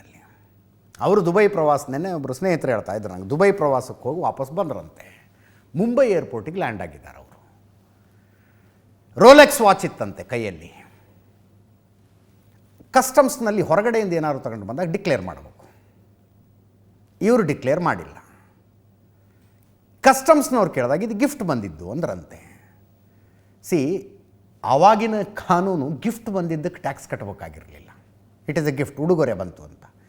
ಈಗ ಗಿಫ್ಟ್ ಬಂದರೆ, ಕಾಸ್ಟ್ಲಿ ಗಿಫ್ಟ್ಗಳು ಬಂದರೆ ಆ ಗಿಫ್ಟಿನ ಬೆಲೆಯ ಹೆಚ್ಚು ಕಡಿಮೆ ಅಷ್ಟೇ ರೇಟಿನ ಟ್ಯಾಕ್ಸು ಕಟ್ಟಬೇಕಾಗತ್ತೆ ನಾವು, ಅಷ್ಟೆಲ್ಲ ನಿಯಮಗಳಿದ್ದಾವೆ. ಆವಾಗಿರಲಿಲ್ಲ ಅದು. ಅವರು ಇದು ಗಿಫ್ಟು ಅಂಥೇಳಿ ಬಂದ್ಬಿಟ್ರು. ಅಲ್ಲಿ ಕಸ್ಟಮ್ಸ್ನಲ್ಲಿ ಒಬ್ಬ ಕನ್ನಡಿಗ ಅಧಿಕಾರಿ ಇದ್ದರಂತೆ. ಅವರು ಆಗ ವಿಪಕ್ಷ ನಾಯಕರಾಗಿದ್ದ AK ಸುಬ್ಬಯ್ಯನವರಿಗೆ ಅವಾಗೇನು ಫೋನ್ ಮೊಬೈಲ್ ಇಲ್ಲ ಏನಿಲ್ಲ, ಟ್ರಂಕ್ ಕಾಲ್ ಮಾಡಿ ಹೇಳಿದ್ರಂತೆ CM ಇಬ್ರಾಹಿಂ ಅವರು ಒಂದು ರೋಲೆಕ್ಸ್ ವಾಚ್. ಆವಾಗಿನ ಕಾಲಕ್ಕೆ ಅದು 70,000 80,000 ರೇಟ್ ಅಂತೆ. ಒಬ್ಬ ಹಿರಿಯ ಪತ್ರಕರ್ತರು ಹೇಳಿದ ಕಥೆ ಇದು. ವಾಚ್ ಅನ್ನೋದು ರಾಜ್ಯ ರಾಜಕಾರಣದಲ್ಲಿ ಎಂಥ ಸೆನ್ಸಿಟಿವ್ ಇಶ್ಯೂ ಅನ್ನೋದನ್ನು ಹೇಳ್ತಾ ಇದ್ರು ಅವರು. 70,000-80,000 ಆವಾಗಿನ ಕಾಲಕ್ಕೆ. ಟ್ರಂಕ್ ಕಾಲ್ ಮೂಲಕ AK ಸುಬ್ಬಯ್ಯನವ್ರಿಗೆ ಹೇಳಿದ್ರಂತೆ, ವಿಪಕ್ಷ ನಾಯಕರಾಗಿದ್ದ AK ಸುಬ್ಬಯ್ಯನವ್ರಿಗೆ. AK ಸುಬ್ಬಯ್ಯನವರು ಮಾರನೇ ದಿವಸ ಅದನ್ನು ದೊಡ್ಡ ಇಶ್ಯೂ ಮಾಡಿದ್ರು. ಅಂತಿಮವಾಗಿ ಇಬ್ರಾಹಿಂ ಅವರು ರಾಜೀನಾಮೆ ಕೊಡೋ ಹಂತಕ್ಕೆ ಹೋಯ್ತಂಥದ್ದು. ಅದು ಬಿಟ್ಟರೆ ಸಿದ್ದರಾಮಯ್ಯನವರ ಕಳೆದ ಅವಧಿಯಲ್ಲಿ 2013ರಿಂದ 2018 ತನಕ ಏನು ಮುಖ್ಯಮಂತ್ರಿ ಆಗಿದ್ರಲ್ಲ, ಆವಾಗಲೂ ಒಂದು ವಾಚ್ ಹಿಂಗೆ ಇಶ್ಯೂ ಆಯಿತು. ಸಾವಾಸನೆ ಬೇಡ ಅಂತ ಬಿಚ್ಚು ಕೊಟ್ಬಿಟ್ರು ಅವರು, ಇಟ್ಕೊಳ್ರಪ್ಪ ನೀವೇ ಅಂತ. ಅದು ಈಗಲೂ ಕ್ಯಾಬಿನೆಟ್ನಲ್ಲಿದೆ, ಹಾಗೆ ಇಟ್ಟಿದ್ದಾರಂತ ಅದನ್ನು. ಈಗ ಕಾರ್ಟಿಯರ್ ವಾಚಿನ ಇಶ್ಯೂ ಎಲ್ಲಿಂದ ಬಂತು ನಿಮಗೆ ಈ ವಾಚು ಅಂತ BJP ಅವರು ಕೇಳಿದ್ರು. DK ಶಿವಕುಮಾರ್ ಅವರು ಹೇಳಿದ್ರು, 6-7 ವರ್ಷದ ಹಿಂದೆ ಆಸ್ಟ್ರೇಲಿಯಾ ಟೂರ್ಗೆ ಹೋಗಿದ್ದೆ ನಾನು, ವಾಚ್ ಇಷ್ಟ ಆಯಿತು, ನಾನು ಕ್ರೆಡಿಟ್ ಕಾರ್ಡ್ ಸ್ವೈಪ್ ಮಾಡಿ ತಗೊಂಡಿದ್ದೀನಿ, ನನ್ನ ದುಡ್ಡಿನಲ್ಲಿ ತಗೊಂಡಿದ್ದೀನಿ ನಾನು ಅದನ್ನು. ಕ್ರೆಡಿಟ್ ಕಾರ್ಡ್ ಸ್ವೈಪ್ ಮಾಡಿ ತಗೊಂಡಿದ್ದೀನಿ ಅಂತ ಕಾನ್ಫಿಡೆಂಟಾಗಿ ಹೇಳ್ತಾರೆ ಅಂದರೆ ಅದ್ರದ್ದು ಅಕೌಂಟ್ ಸಿಗುತ್ತೆ ಅಂತ ಲೆಕ್ಕ ಸಿಗುತ್ತೆ ಅದಕ್ಕೆ. ಅದಾದ ಮೇಲೆ BJP ಅವರ ಪ್ರಶ್ನೆ, ಸರಿ ಹಂಗಿದ್ರೆ ಎಲೆಕ್ಷನ್ ಅಫಿಡವಿಟ್ನಲ್ಲಿ ಘೋಷಣೆ ಮಾಡ್ಕೊಂಡಿದ್ದೀರಾ? ಯಾಕೆ ಘೋಷಣೆ ಮಾಡ್ಕೊಂಡಿಲ್ಲ ಇದನ್ನು? ಅವ್ರು ಘೋಷಣೆ ಮಾಡ್ಕೊಂಡಿದ್ದೀನಿ ಅಂದರು DK ಶಿವಕುಮಾರ್ ಅವರು. ರೋಲೆಕ್ಸ್ ವಾಚ್, ಹ್ಯೂಬ್ಲೋ ವಾಚ್ ಘೋಷಣೆ ಮಾಡ್ಕೊಂಡಿದ್ದೀರಿ, ಕಾರ್ಟಿಯರ್ ವಾಚ್ ನೀವು ಘೋಷಣೆ ಮಾಡ್ಕೊಂಡಿಲ್ಲ ನೋಡ್ರಿ ಅಂತ. ಲೋಕಾಯುಕ್ತಕ್ಕೆ ಸಲ್ಲಿಸಿರುವ ಅಫಿಡವಿಟ್ನಲ್ಲಿ ಘೋಷಣೆ ಮಾಡ್ಕೊಂಡಿದ್ದೀನಿ ಅಂದರು DK ಶಿವಕುಮಾರ್ ಅವರು. ಲೋಕಾಯುಕ್ತಕ್ಕೆ ಸಲ್ಲಿಸಿರುವ ಅಫಿಡವಿಟ್ನಲ್ಲಿ ಹ್ಯೂಬ್ಲೋ ವಾಚ್ ಇಲ್ವಂತೆ, ಅದು ಯಾಕಿಲ್ಲ ಅಂತ ಕೇಳಿದ್ರು. ಹಾಗೆ ಬೆಳ್ಕೊಂಡು ಹೋಯ್ತು. ಬೇಸಿಕ್ ಕಾಮನ್ ಸೆನ್ಸ್ ಇಟ್ಕೊಳ್ಳಿ ಅಂತ. ಈಗ ಅಂತಿಮವಾಗಿ ಇಶ್ಯೂ ಎಲ್ಲಿಗೆ ಬಂದಿದೆ ಅಂದರೆ, ಸ್ವಂತ ದುಡ್ಡು ಬಿಡ್ರಿ, ತಗೊಂಡು ಕಟ್ಕೊಂಡ್ರೆ ಏನು ತಪ್ಪಿದೆ? ಎಷ್ಟು ಲಕ್ಷ ಎಷ್ಟು ಕೋಟಿಯ ವಾಚ್ ಕಟ್ಕೊಂಡ್ರು ಅನ್ನೋದು ಇಂಪಾರ್ಟೆಂಟ್ ಅಲ್ಲ, ಅವರದೇ ದುಡ್ಡಿನಲ್ಲಿ ತಗೊಂಡಿದ್ರಾ ಇಲ್ವಾ ಅನ್ನೋದಷ್ಟೇ ಇಂಪಾರ್ಟೆಂಟು ಅನ್ನೋ ಹಂತಕ್ಕೆ ಬಂದು ನಿಂತಿದೆ ಈ ವಿಷಯ. ಕೇಳಿಸ್ಕೊಳ್ಳಿ, ಕುಮಾರಸ್ವಾಮಿ ಅವರು ಮಾತಾಡಿದ್ರು ಇವತ್ತು, ಇದನ್ನು ಕೇಳಿಸ್ಕೊಳ್ಳಿ. ನಾನೇನಾದ್ರು ಸುಳ್ಳು ಮಾಡಿದರೆ ಇವತ್ತೇ ನಾನು ರಿಸೈನ್ ಮಾಡ್ತೀನಿ, ಇಲ್ಲ ಅವ್ರು ರಿಸೈನ್ ಮಾಡ್ತಾರ? ಒಂದು ಬೇಸಿಕ್ ಕಾಮನ್ ಸೆನ್ಸ್ ಇರಬೇಕು, ರೆಸ್ಪಾನ್ಸಿಬಿಲಿಟಿಯಿಂದ ಕೆಲಸ ಮಾಡೋದು ಕಲಿಬೇಕು. ಹೋಗಿ ಲೋಕಾಯುಕ್ತ ಅಫಿಡವಿಟ್ ಓಪನ್ ಮಾಡ್ಕೊಳ್ಳಿ, ಇಡೀ ದೇಶದಲ್ಲೇ ಚರ್ಚೆ ಆಗಲಿ ಇದನ್ನು. ಎಷ್ಟೇ ಪ್ರೀತಿ ವಿಶ್ವಾಸಗಳು ರಾಜಕೀಯದಲ್ಲಿ ಇದ್ದರೂ ಕೂಡ ಈ ಅಡ್ಜಸ್ಟ್ಮೆಂಟ್ ನಾಟಕ ನನ್ನ ಹತ್ರ ಇಲ್ಲ. ಅದನ್ನು ನಾನು ಹೇಳಿದ್ದೇನೆ. ನಿಮಗೆ ಬೇಸರ ಆದರೆ ನಾನು ಏನೂ ಮಾಡೋಕ್ಕಾಗಲ್ಲ. ಅದಕ್ಕೆ ಮೊದಲದರಲ್ಲಿ ಹಿಬ್ಲಾಟ್ ಇದೆ, ಈಗ ಅದು ಮಿಸ್ ಆಗಿದೆ. ಇವತ್ತು ನೀವು ಲೋಕಾಯುಕ್ತಕ್ಕೆ ಕೊಟ್ಟಿದ್ದೀನಿ ಅಂತಂದಮೇಲೆ ಹಿಂದೆ ಅದನ್ನು ಮೆನ್ಷನ್ ಮಾಡಿಲ್ಲ, ಅದು ಕೂಡ ಅಪರಾಧವೇ. ನೋಡಿ, ಇದನ್ನು ಬಹಳ ಬೆಳೆಸ್ಕೊಂಡೇ ಹೋಗ್ಬೇಕು ಅನ್ನೋದು ನನ್ನ ಉದ್ದೇಶ ಅಲ್ಲ. DK ಶಿವಕುಮಾರು ನಾನು ಇವತ್ತಿನ ಸ್ನೇಹಿತರಲ್ಲ, ಕಾಲೇಜಿಂದನೂ ಸ್ನೇಹಿತರುಗಳೇ. ಇವತ್ತು ದೊಡ್ಡ ಮಟ್ಟಕ್ಕೆ ಬೆಳೆದಿದ್ದಾರೆ ಅವರು. ಇದು ಯಾರು ಹೊಟ್ಟೆ ಉರಿ ಪಡಬೇಕಾಗಿಲ್ಲ. 100 ವಾಚ್ ನೀವು ಕಟ್ರಿ, I am a happiest person to see that as a friend. ನೋಡಯ್ಯ, ನಾನು ಎಷ್ಟು ವಾಚ್ ಬೇಕಾದ್ರೂ ನನ್ನ ದುಡ್ಡಲ್ಲಿ ನಾನು ತಗೊಂಡು ಕಟ್ಟೋಷ್ಟು ಶಕ್ತಿ ನನಗಿದೆ. ನಾನು ಯಾರು ಪ್ಯಾಂಟ್ ಹಾಕ್ತಾರೆ, ಯಾರು ವಾಚ್ ಹಾಕ್ತಾರೆ, ಯಾರು ಕನ್ನಡಕ ಹಾಕೋತಾರೆ, ಇವೆಲ್ಲ ನಾನು ಯಾರ್ದು ಪ್ರಶ್ನೆ ಮಾಡೋಕ್ಕೆ ಅವ್ರವ್ರ ವೈಯಕ್ತಿಕವಾದಂಥ ವಿಚಾರಗಳು, ಅವರ ಆಸೆಗಳು. ಕೆಲವರು 10,000 1,000 ಶೂಸ್ ಹಾಕೋತಾರೆ, ಕೆಲವರು 1 ಲಕ್ಷ ಶೂಸ್ ಹಾಕೋತಾರೆ. ನಾನು 1,000 ವಾಚು ಕಟ್ತೀನಿ, 10 ಲಕ್ಷ ವಾಚು ಕಟ್ತೀನಿ. ಅದು ನನಗೆ ಬಿಟ್ಟಿದಂಥದ್ದು, ನನ್ನ ಆಸ್ತಿ, ನನ್ನ ಸಂಪಾದನೆ, ನನ್ನ ಕಷ್ಟ, ನನ್ನ ಶ್ರಮ. ಅವರು ಎಷ್ಟು ಲಕ್ಷದ ವಾಚ್ ಕಟ್ಟಿದ್ದಾರೆ ಅನ್ನೋದು ಮುಖ್ಯ ಅಲ್ಲ, ಆ ವಾಚನ್ನು ಯಾವ ರೀತಿ ತಗೊಂಡ್ರು ಅಂತಕ್ಕಂಥ ಮುಖ್ಯ ಅಲ್ಲ ಅಷ್ಟೇ. ದುಡಿಮೆ ಮಾಡಿ ತಗೊಂಡಿದ್ರೆ ಅದಕ್ಕೆ ನಾವು ಕಾಮೆಂಟ್ಸ್ ಮಾಡೋಕ್ಕಾಯ್ತದ? ಪ್ರಶ್ನೆ ಇರೋದು ಯಾವ್ಯಾವ ರೀತಿಯಲ್ಲಿ ವಾಚನ್ನು ತಗೊಂಡಿರ್ತಾರೆ ಅಂತಕ್ಕಂಥದ್ದು ಮುಖ್ಯ, ಅದಷ್ಟು. ನಾಳೆ ನಾನು ದುಡ್ಡು ತೊಗೊಂಡು ನಾನು ವಾಚ್ ಹಾಕ್ಕೊಂಡಿರ್ತೀನಿ, ಅದು 70 ಲಕ್ಷದಿರ್ಬೋದು, 1 ಕೋಟಿ ಇರ್ಬೋದು. ನನ್ನ IT ರಿಟರ್ನ್ ಪ್ರಕಾರ ಅದು ಕರೆಕ್ಟ್ ಇದ್ದರೆ ಮುಗೀತಲ್ಲ. ಈಗ ಮೋದಿ ಅವರು ಮೋನೋಗ್ರಾಮ್ಡ್ ಸೂಟು, 10 ಲಕ್ಷದ ಸೂಟು ನರೇಂದ್ರ ಮೋದಿ ಅಂತ ಬರ್ಕೊಂಡು ಹಾಕೊಂಡ್ರು. ಯಾಕೆ ಕೇಳಿದ್ರೆ ನೀವೆಲ್ಲ? 10 ಲಕ್ಷ ಸೂಟ್ ಎಲ್ಲಿಂದ ಬಂತು, ಯಾಕೆ ಬಂತು? ಈಗ IT ED ಅವ್ರ ಕೈಲೇ ಇದೆ ಅಲ್ಲ, ಇವರೇ ರಿಸಿಪ್ಟ್ ಕೇಳಿ ಮುಗ್ದೋಯ್ತಲ್ಲ. ಏನಿದು ಈ ಚರ್ಚೆ ನಮ್ಮ ರಾಜ್ಯಕ್ಕೆ, ನಮ್ಮ ದೇಶಕ್ಕೆ ಬೇಕಾ ಹೇಳಿ? ನಾವು ಏನು ಬಟ್ಟೆ ಉಡ್ತೀವಿ, ನಾವು ಏನು ವಾಚ್, ಅದೇನಪ್ಪ ನಮ್ಮ ಆದಾಯ ಪ್ರಕಾರ ತೊಗೊಂಡಿದ್ರೆ ಒಳ್ಳೆಯದು, ಇಲ್ಲದ್ರೆ ಬಿಡ್ರಿ. ಈಗ IT ED ಎಲ್ಲ ನಿಮ್ಮ ಕೈನಲ್ಲಿ ಇದೆಯಲ್ಲ, ಏನು ಒಂದು ನೋಟಿಸ್ ಕೊಡೋಕ್ಕೆ ಎಷ್ಟೊತ್ತು ನಿಮಗೆ ಹೆಂಗನ ಕೊಡ್ತಾ ಇದ್ದೀರಿ, ಇದಕ್ಕೊಂದು ಸೇರಿಸ್ಕೊಡಿ ಅಷ್ಟೇ. ಹಾಗಾಗಿ ವಾಚ್ ಎಲ್ಲ ಗಿಫ್ಟ್ ಕೊಡೋನು ನೀವು ಪ್ರಾಮಾಣಿಕರಾಗಿದ್ದರೆ ನಿಮ್ಗೆ ಯಾರು ಗಿಫ್ಟ್ ಕೊಡ್ತಾರಾ? ನೀವು ಭ್ರಷ್ಟರಾಗಿದ್ದರೆ, ಭ್ರಷ್ಟ ವ್ಯವಸ್ಥೆಯನ್ನು ಪೋಷಣೆ ಮಾಡ್ತಾಯಿದ್ರೆ, ಆಗ ದೊಡ್ಡ ದೊಡ್ಡ ಖದೀಮರುಗಳು ತಮ್ಮ ಕೆಲಸ ಮಾಡಿಸ್ಕೊಳ್ಳೋಕ್ಕೆ ಎಲ್ಲ ಸಕಲ ಕಲಾ ವಲ್ಲಭರು ಇರ್ತಾರಲ್ಲ, ಅವರು ನೋಡ್ಕೊಳ್ತಾರೆ ಇವರಿಗೆ ಯಾವುದು ಪ್ರಿಯ ಅನ್ನೋದು ನೋಡ್ಕೊಂಡು ಬರ್ತಾರೆ. ಇವರಿಗೆ ವಾಚ್ ಕಂಡ್ರೆ ಇಷ್ಟ ಅಂದರೆ ವಾಚ್ ತಗೊಂಡು ಬರ್ತಾರೆ, ಮೊಬೈಲ್ ಕಂಡ್ರೆ ಇಷ್ಟ ಅಂದರೆ ಮೊಬೈಲ್ ತಗೊಂಡು ಬರ್ತಾರೆ. ಇಲ್ಲ ಬಳೆ ಶಬ್ದಕ್ಕೆ ಇವರು ಅಲ್ಲಾಡ್ತಾರೆ ಅಂದರೆ ಗಿಲಿ ಗಿಲಿ ಗಿಲಿ ಅಂತ ಸೌಂಡ್ ಮಾಡಿಸ್ಕೊಂಡೆ ಕರ್ಕೊಂಬರ್ತಾರೆ. ಇವೆಲ್ಲ ಮಾಡ್ಕೊಂಬರ್ತಾರೆ. ಒಟ್ಟಿನಲ್ಲಿ ತಾತ್ಪರ್ಯ ಇಷ್ಟೇ, ಪ್ರಜಾಪ್ರಭುತ್ವದಲ್ಲಿ ರಾಜಕಾರಣಿಗಳ ಸರಳತೆ ಚರ್ಚೆ ಆಗ್ತಾ ಇತ್ತು, ಸರಳತೆ ಚರ್ಚೆ ಆಗ್ತಿತ್ತು. ಈಗ ಶ್ರೀಮಂತಿಕೆ ಚರ್ಚೆ ಆಗ್ತಾ ಇದೆ. ಇದು ರಾಜ್ಯಕ್ಕೆ ದೇಶಕ್ಕೆ ಬೇಕಾದ ಚರ್ಚೆಯಾ ಅಂತ ಪ್ರಿಯಾಂಕ ಖರ್ಗೆ ಅವ್ರು ಕೇಳೋದು. ಅವ್ರು ದುಡ್ಡ್ರಿ ಅವ್ರು ಹಾಕ್ಕೊಂಡಿರ್ತಾರೆ, ಅದರಲ್ಲಿ ಏನು ಅಂತ. ಹಿಂದೆ ರಾಜ ಮಹಾರಾಜರ ಕಾಲದಲ್ಲಿ ಜನ ತಮ್ಮ ಮಹಾರಾಜರು ಎಂಥ ಶ್ರೀಮಂತರು, ಅವರ ಮಹಾರಾಜರಲ್ಲಿ ಎಂಥ ಶ್ರೀಮಂತಿಕೆ ಇದೆ ಅಂತ ಚರ್ಚೆ ಮಾಡ್ತಿದ್ರಂತೆ. ಉದಾಹರಣೆಗೆ ಹೈದರಾಬಾದ್ ನಿಜಾಮ. ಜಗತ್ತಿನ ಇತಿಹಾಸದಲ್ಲಿ ಆಗಿ ಹೋದಂಥ, ಅಂದರೆ ಜಗತ್ತಿನ ಒಟ್ಟಾರೆ ಇತಿಹಾಸದಲ್ಲಿ ಆಗಿ ಹೋದಂಥ ಶ್ರೀಮಂತರ ಪೈಕಿ 8ನೇದು 9ನೇದು ಅತಿ ದೊಡ್ಡ ಶ್ರೀಮಂತರಾಗಿದ್ದರಂತೆ ಹೈದರಾಬಾದ್ ನಿಜಾಮರು. ಅವರ ಶ್ರೀಮಂತಿಕೆ ಚರ್ಚೆ ಆಗ್ತಿತ್ತು. ಮೈಸೂರು ಮಹಾರಾಜರ ಹತ್ರ ಫ್ಲೈಟ್ ಇದೆಯಂತೆ. ಇನ್ಯಾವುದೋ ಮಧ್ಯಪ್ರದೇಶದ ಮಹಾರಾಜ ಇಂಗ್ಲೆಂಡ್ನಿಂದ ರೋಲ್ಸ್ ರಾಯ್ಸ್ ಕಾರ್ ತರಿಸಿದಂತೆ, ಸರ್ವಿಸಿಗೆ ರೋಲ್ಸ್ ರಾಯ್ಸ್ನವರು ಜನ ಕಳಿಸದೇ ಇದ್ದಾಗ ಆ ರೋಲ್ಸ್ ರಾಯ್ಸ್ ಕಾರ್ಗಳಲ್ಲಿ ಕಸ ಹೊಡೆಸ್ಬಿಟ್ರಂತೆ. ರಾಜ ಮಹಾರಾಜರ ಕಾಲದಲ್ಲಿ ಶ್ರೀಮಂತಿಕೆ ಚರ್ಚೆ ಆಗ್ತಿತ್ತು. ಪ್ರಜಾಪ್ರಭುತ್ವ ಬಂದ ನಂತರ ಸರಳತೆ ಚರ್ಚೆ ಆಗ್ತಿತ್ತು.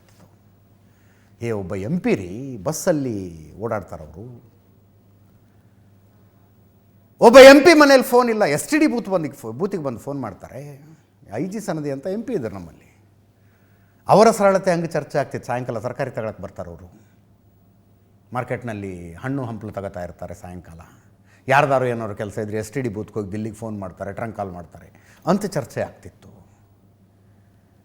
ಇನ್ಯಾರೋ 2 ಅವಧಿಗೆ ಶಾಸಕನಾಗಿದ್ದನು, ಆ ನಂತರ ಗುಡಿಸಲಿನಲ್ಲೇ ಜೀವನ ಕಳೆದು ಮೃತಪಟ್ಟ ಅಂತ ಇತ್ತೀಚೆಗೆ ಅದು ಸುದ್ದಿ ಓದ್ತಾ ಇದ್ವಿ ನಾವು. ಸರಳತೆ ಚರ್ಚೆ ಆಗ್ತಿತ್ತು. ಅದು ರಾಜಕಾರಣಿಗಳಿಂದ ಇದ್ದಂಥ ನಿರೀಕ್ಷೆ.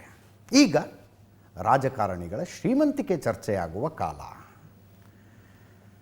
ಭಾರತದಲ್ಲಿ ಒಟ್ಟು 88 ಜನ ಬಿಲಿಯನೇರ್ ಶಾಸಕರಿದ್ದಾರಂತೆ. 88 ಜನ. ಅವರ ಪೈಕಿ 33 ಜನ ಕರ್ನಾಟಕದವರೇ. ದೇಶದ ಅತ್ಯಂತ ಶ್ರೀಮಂತ ಶಾಸಕರು DK ಶಿವಕುಮಾರ್ ಅವರು. ಯಾರೋ ಶಾಸಕ ರಾಜಕಾರಣಿ ಹೆಲಿಕಾಪ್ಟರ್ ತಗೊಂಡ್ರೆ ಸುದ್ದಿ ಆಗತ್ತೀಗ. ಮತ್ತಾರೋ ರೋಲ್ಸ್ ರಾಯ್ಸ್ ತಗೊಂಡ್ರಂತೆ ಸುದ್ದಿ ಆಗತ್ತೀಗ. ಅವರ ಮನೆ ಎಷ್ಟು ದೊಡ್ಡದಿದೆ ಗೊತ್ತಾ, ಚರ್ಚೆ ಆಗತ್ತೀಗ. ಮುಂಚೆ ರಾಜಕಾರಣಿ ಗುಡಿಸಲಿನಲ್ಲಿದ್ದರೆ ಜನರ ಮಧ್ಯದಲ್ಲಿ ಚರ್ಚೆಯ ವಿಷಯ.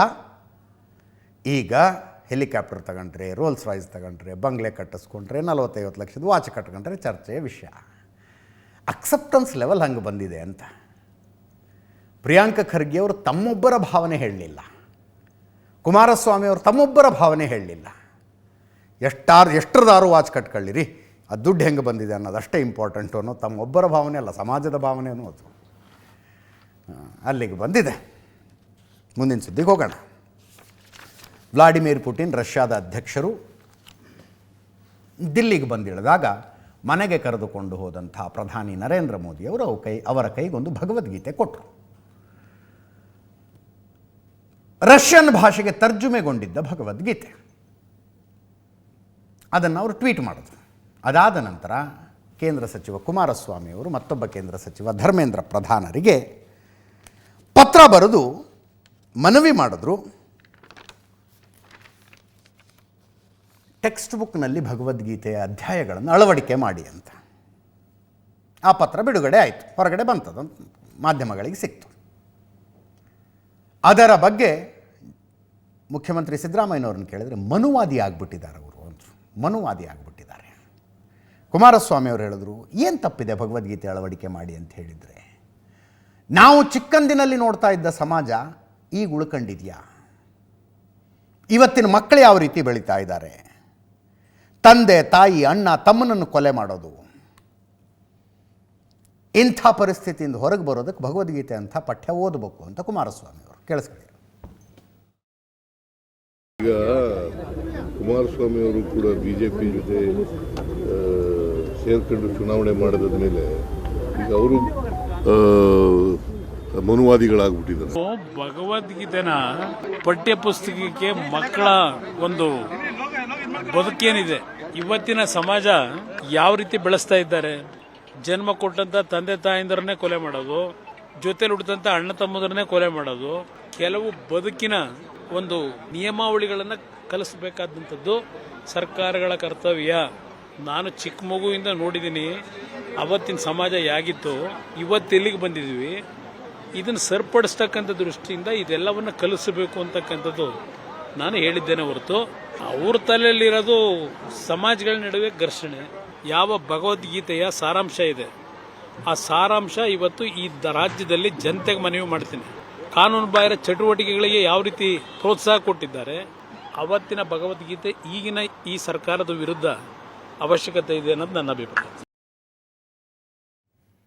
ಈ ಮನುವಾದಿ ಅನ್ನೋದೇ ನನಗೆಲ್ಲ ಯಾವಾಗಲೂ ಕುತೂಹಲ ಕೆರಳಿಸಿರುವಂಥ ಶಬ್ದ ಅದು.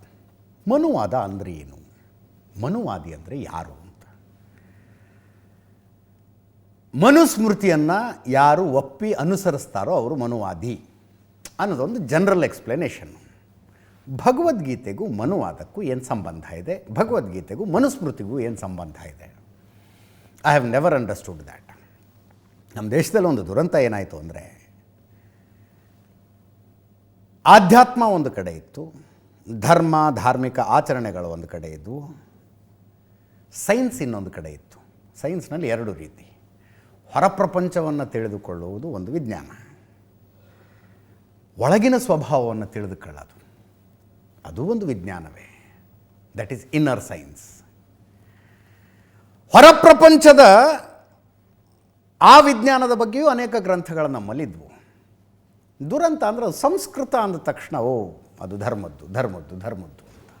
ಭಾಸ್ಕರಾಚಾರ್ಯರಿಂದ ಹಿಡಿದು ಋಷಿ ಕಣಾದರ ತನಕ ಬರೆದಂಥ ಅಷ್ಟು ವೈಜ್ಞಾನಿಕ ಗ್ರಂಥಗಳು ಧಾರ್ಮಿಕ ಗ್ರಂಥಗಳಾಗ್ಬಿಟ್ಟು ಅವುಗಳನ್ನು ಓದೋರು ಮನುವಾದಿಗಳೇ ಆಗಿಬಿಡ್ತಾರೇನು? ಹಂಗೆ ಭಗವದ್ಗೀತೆ ಲೈಫ್ ಸೈನ್ಸಿನ ಪುಸ್ತಕ ಅದು. ಅದೊಂದು ಧಾರ್ಮಿಕ ಪುಸ್ತಕ ಅಂತ ಆಗಿದ್ದೇ ವಿಚಿತ್ರ.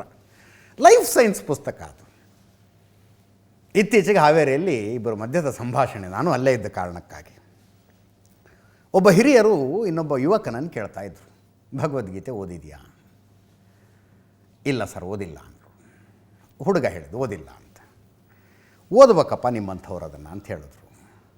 ಇಲ್ಲ ಮನೇಲಿ ಬುಕ್ ಇದೆ ಭಗವದ್ಗೀತೆ, ಬಟ್ ತೆಗೆದು ಓದಿಲ್ಲ ನಾನು. ಯಾಕೆ ಓದಿಲ್ಲ, ಮನೇಲಿ ಇಟ್ಕೊಂಡು ಏನು ಮಾಡ್ತಿದ್ಯಾ ಅದನ್ನ ಅಂತ ಕೇಳಿದ್ರು. ಅವ್ರು ಹೇಳಿದ್ರು, ಆ ಹುಡುಗ ಹೇಳಿದ್ದು, ಇಲ್ಲ ನಮ್ಮ ಮನೇಲಿ ನಾನ್ ವೆಜ್ ಮಾಡ್ತಾರೆ, ನಾನ್ ವೆಜ್ ತಿಂದಿರ್ತೀವಿ, ಆದ್ದರಿಂದ ಭಗವದ್ಗೀತೆ ಮುಟ್ಟೋದಕ್ಕೆ ನನಗೆ ಮನಸ್ಸು ಬರೋದಿಲ್ಲ ಅಂತ. ನಕ್ಬಿಟ್ರು ಆ ಹಿರಿಯರು, ಅಯ್ಯೋ ಕರ್ಮವೇ ಅಂತ.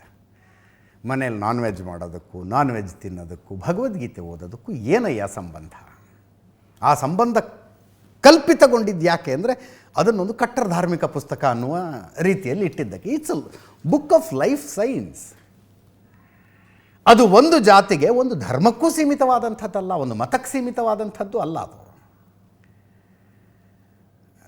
ಈ ಭಗವದ್ಗೀತೆ ಪಠ್ಯಪುಸ್ತಕದಲ್ಲಿ ಅಳವಡಿಸಿ ಅಂದುಬಿಟ್ರೆ ನೇರವಾಗಿ ಮನುವಾದದ ಸಂಪರ್ಕವೇ ಬಂದುಬಿಡುತ್ತೆ. ಅದಕ್ಕೆ ಮನುವಾದಿಗಳೇ ಆಗಿಬಿಡ್ತಾರೆ ಅವರು. ಮುಂದಿನ ಸುದ್ದಿಗೆ ಹೋಗೋಣ. ಈಗ ಪಶ್ಚಿಮ ಬಂಗಾಳದಲ್ಲಿ, ಆಫ್ ಆಲ್ ಪಶ್ಚಿಮ ಬಂಗಾಳದಲ್ಲಿ ಬಾಬರಿ ಮಸೀದಿ ನಿರ್ಮಾಣಕ್ಕೆ ಇವತ್ತು ಶಿಲಾನ್ಯಾಸ ಕಾರ್ಯಕ್ರಮ ನೆರವೇರಿತು. ಗೊತ್ತಿಲ್ಲ ಅದಕ್ಕೆ ಶಿಲಾನ್ಯಾಸ ಅನ್ಬೇಕು ಇನ್ನೇನು ಅನ್ಬೇಕು ಅಂತ ಗೊತ್ತಿಲ್ಲ. ಶಿಲಾನ್ಯಾಸ ಅಂತಲೇ ಕರೆಯೋಣ. ಅಂದರೆ ಕಟ್ಟಡ ಕಾಮಗಾರಿ ಆರಂಭಗೊಂಡಿತು ಪಶ್ಚಿಮ ಬಂಗಾಳದ ಬೆಲ್ದಂಗಾದಲ್ಲಿ.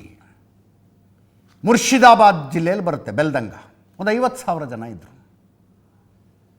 ಅಯೋಧ್ಯೆಯ ಬಾಬರಿ ಮಸೀದಿ ಹೆಂಗಿತ್ತೋ ಹಾಗೆ ಇಲ್ಲೂ ಕೂಡ ಬಾಬರಿ ಮಸೀದಿ ಮಾಡಬೇಕು ಅಂತ TMCಯಿಂದ ಅಮಾನತುಗೊಂಡಿರುವ ಶಾಸಕನ ನೇತೃತ್ವದಲ್ಲಿ, ಹುಮಾಯೂನ್ ಕಬೀರ್ ನೇತೃತ್ವದಲ್ಲಿ ನಡೀತಾ ಇರುವುದು ಈ ಬಾಬರಿ ಮಸೀದಿ ನಿರ್ಮಾಣ. ಪೊಲೀಸರ ಬಿಗಿ ಭದ್ರತೆ ಇತ್ತು. ಸೌದಿ ಅರೇಬಿಯಾದಿಂದ ಮೌಲ್ವಿಗಳೆಲ್ಲ ಬಂದಿದ್ರು. ನಾರಾಯ ತಕ್ಬೀರ್ ಅಲ್ಲಾಹು ಅಕ್ಬರ್ ಘೋಷಣೆಗಳು ಬಂದವು. ಅಲ್ಲಿ ಜನ ಮನಸ್ಸು ಬಿಚ್ಚಿ ದಾನ ಕೊಟ್ಟರು. ಒಬ್ಬ ವ್ಯಕ್ತಿ 80 ಕೋಟಿ ರೂಪಾಯಿ ಕೊಡ್ತೀನಿ ಅಂದಿದ್ದಾನಂತೆ.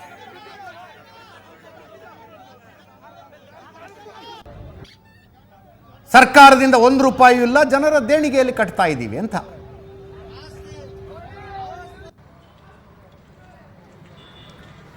ಬಾಬರಿ ಮಸೀದಿ ಕಟ್ತೀವಿ ಅಂತ ಹುಮಾಯೂನ್ ಕಬೀರ್ ನವೆಂಬರ್ 25ಕ್ಕೆ ಹೇಳಿಕೆ ಕೊಟ್ಟಿದ್ದರು. ಡಿಸೆಂಬರ್ 4ಕ್ಕೆ ತೃಣಮೂಲ ಕಾಂಗ್ರೆಸ್ ಅವರನ್ನು ಪಕ್ಷದಿಂದ ಅಮಾನತು ಮಾಡಿತು. TMC ಶಾಸಕ, ಮಮತಾ ಬ್ಯಾನರ್ಜಿ ಅವರ ಪಕ್ಷದ ಶಾಸಕ ಬಾಬರಿ ಮಸೀದಿ ಕಟ್ತೀನಿ ಅಂದಿದ್ದಕ್ಕೆ ಅಮಾನತು. ಇವತ್ತು ನಿರ್ಮಾಣ ಕಾಮಗಾರಿಗೆ ಶಿಲಾನ್ಯಾಸ. ಇವತ್ತು ನೆನಪಿರಲಿ, ಬಾಬರಿ ಮಸೀದಿ ಧ್ವಂಸಗೊಂಡ ದಿನ 1992 ಡಿಸೆಂಬರ್ 6ನೇ ತಾರೀಕೆ ಬಾಬರಿ ಮಸೀದಿ ಧ್ವಂಸ ಆಗಿತ್ತು. ಇವತ್ತಿನಿಂದ 33 ವರ್ಷಗಳ ಹಿಂದೆ. ಪಕ್ಷದಿಂದ ಉಚ್ಚಾಟನೆಯಲ್ಲ, ನಥಿಂಗ್ ಡೂಯಿಂಗ್, ನಾ ಏನು ಕೇರ್ ಮಾಡಲ್ಲ ಅನ್ನೋ ಹಂಗಿತ್ತಿತ್ತು ಸಂದೇಶ. 67% ಮುಸ್ಲಿಂ ಜನಸಂಖ್ಯೆ ಇದೆ ಮುರ್ಷಿದಾಬಾದ್ನಲ್ಲಿ. ಅಲ್ಲಿ ಹೊಸ ಬಾಬರಿ ಮಸೀದಿ. BJP ಅವ್ರದ್ದು ಒಂದಷ್ಟು ಜನರ ಪ್ರತಿಕ್ರಿಯೆ ಇದೆ. ಅವ್ರು ಹೇಳ್ತಾರೆ, ಮಸೀದಿ ಕಟ್ಟೋದಕ್ಕೆ ಯಾವುದೇ ಅಬ್ಜೆಕ್ಷನ್ ಇಲ್ಲ, ಈ ದೇಶದಲ್ಲಿ ಮಸೀದಿಗಳನ್ನು ಕಟ್ಟಬಹುದು. ಆದರೆ ಭಾರತದ ಮೇಲೆ, ಭಾರತದ ಸಂಸ್ಕೃತಿಯ ಮೇಲೆ, ಈ ಧಾರ್ಮಿಕ ಆಚರಣೆಗಳ ಮೇಲೆ ಮರ್ಮಾಘಾತ ಮಾಡಿದಂಥ ಬಾಬರ್ನ ಹೆಸರಿನಲ್ಲಿ ಮಸೀದಿ ಕಟ್ಟಬೇಡಿ ಅಂತ. ಬಾಬರ್ನ ಹೆಸರಿನಲ್ಲಿ ಮಸೀದಿ ಕಟ್ಟಬೇಡಿ ಅಂತ.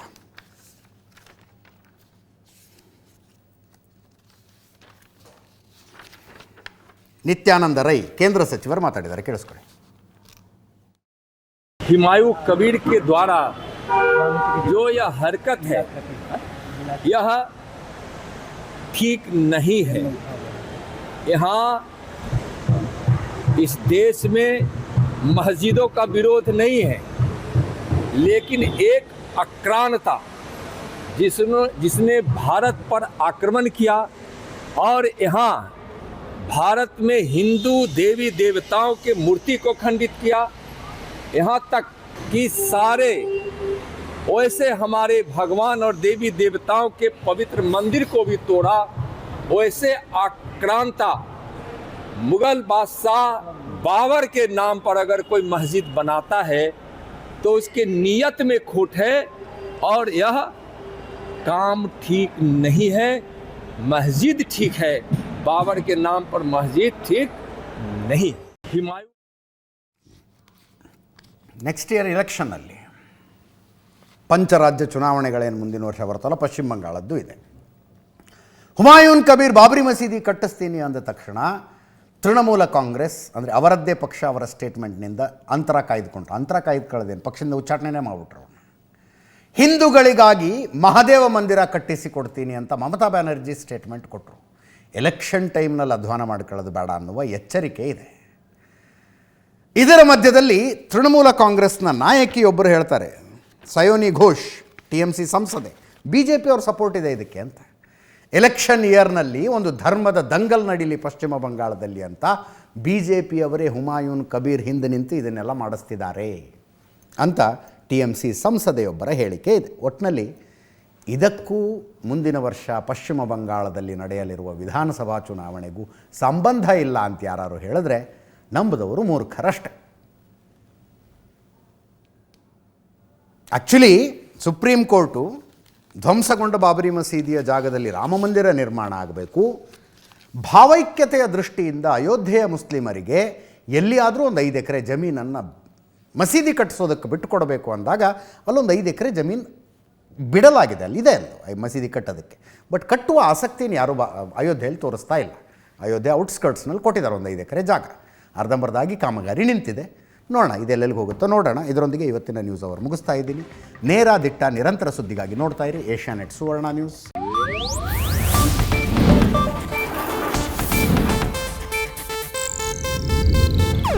ಇದು ಏಷ್ಯಾನೆಟ್ ನ್ಯೂಸ್ ನೆಟ್ವರ್ಕ್ ಪ್ರಸ್ತುತಿ.